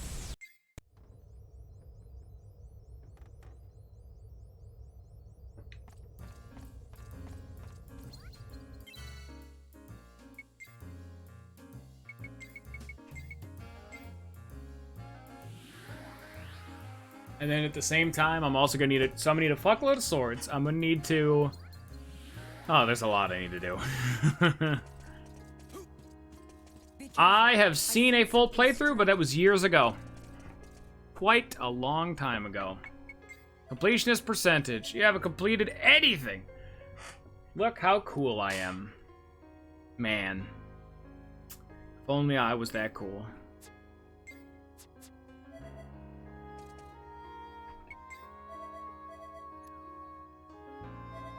Nice. Platinum license.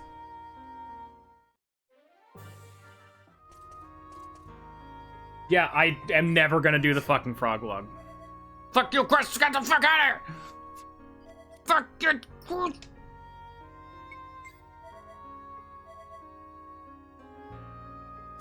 I did it. I'm proud of myself. Look how cool I am.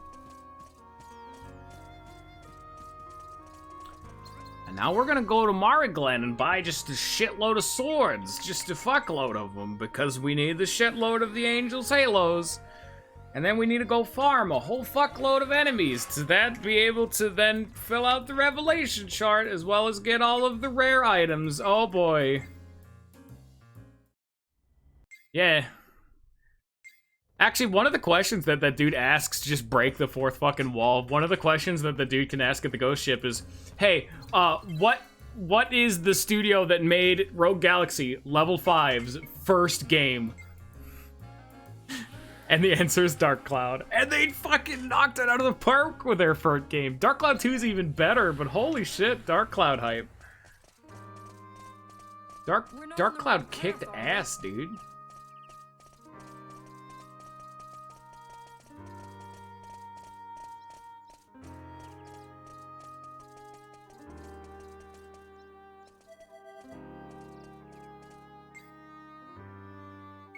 Time for like 10 of these.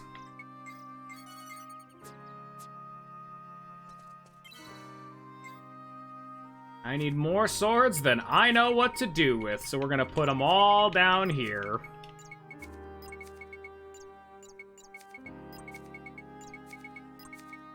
Here, you know what? It's the final key. I gotta put it down here, dude. It's literally the last key. I need to upgrade all of my swords.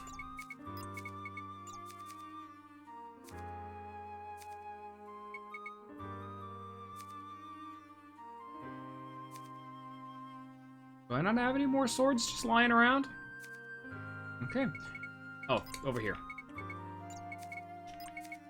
Because the Ixion, the Pegasus... So the Ixion needs 3 upgrades, so that's 3 swords. The Pegasus Lord needs 3 upgrades, so that's 3 swords, so that's 6. This needs 2 more, so that's 8.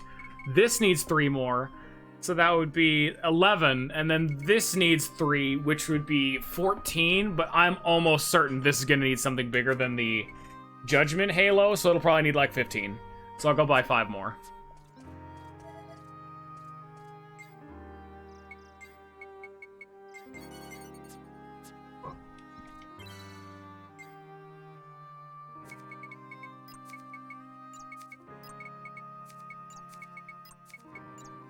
Oh, my fucking license got moved. I wonder where that went off to.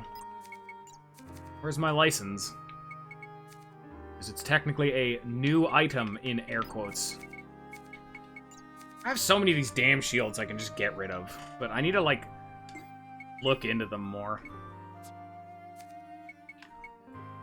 Like, these things, they just don't do much for us, you know? It's a good idea to hold on to them, but I think I'm just gonna, like, look into elemental protections and then just throw away an absolute shitload of these shields, because they just don't do anything good for me anymore. Here, I'll put this right here, because that one's actually, like, relevant. But I think for right now, I'm thinking that thinking is to be done. So, right now, let me go pop a save, and then once I'm back, whenever the fuck I stream this again, schedule's been a goddamn tizzy. I need to get all of the rare items. I need to complete the final 2 quarries. I need to fill out everyone's revelation charts. I'm gonna get all of the treasure chests. And then to end off today, next time, I'm gonna breed our bugs. Spooky is not over. Omori was Omori has just been delayed a horrendous amount. It is very fucking unfortunate. That was entirely Twitch's fault, too. Oh, I'm definitely streaming tomorrow, but that's gonna be Omori. Spooky month will live on in my heart, damn it.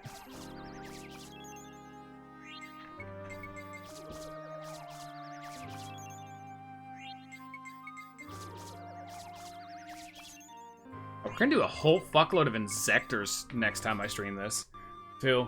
We're gonna breed our Insectors and immediately put them into combat. I don't know after Omori. Omori's in a temporary time slot. I was just doing Omori because I wanted to get it done for Halloween, but fucking Twitch said no to that idea.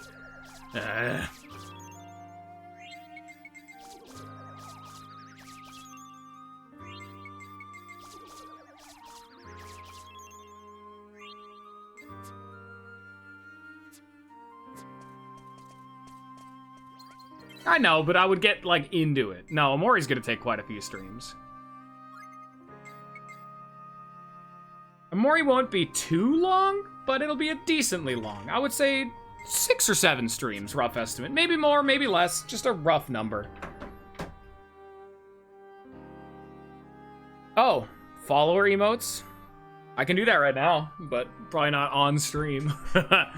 Anyway, I hope you all have enjoyed. I hope you all have a good rest of your day. I hope you liked that final boss that everyone definitely saw. Thanks, guys. Really appreciate that one. And peace.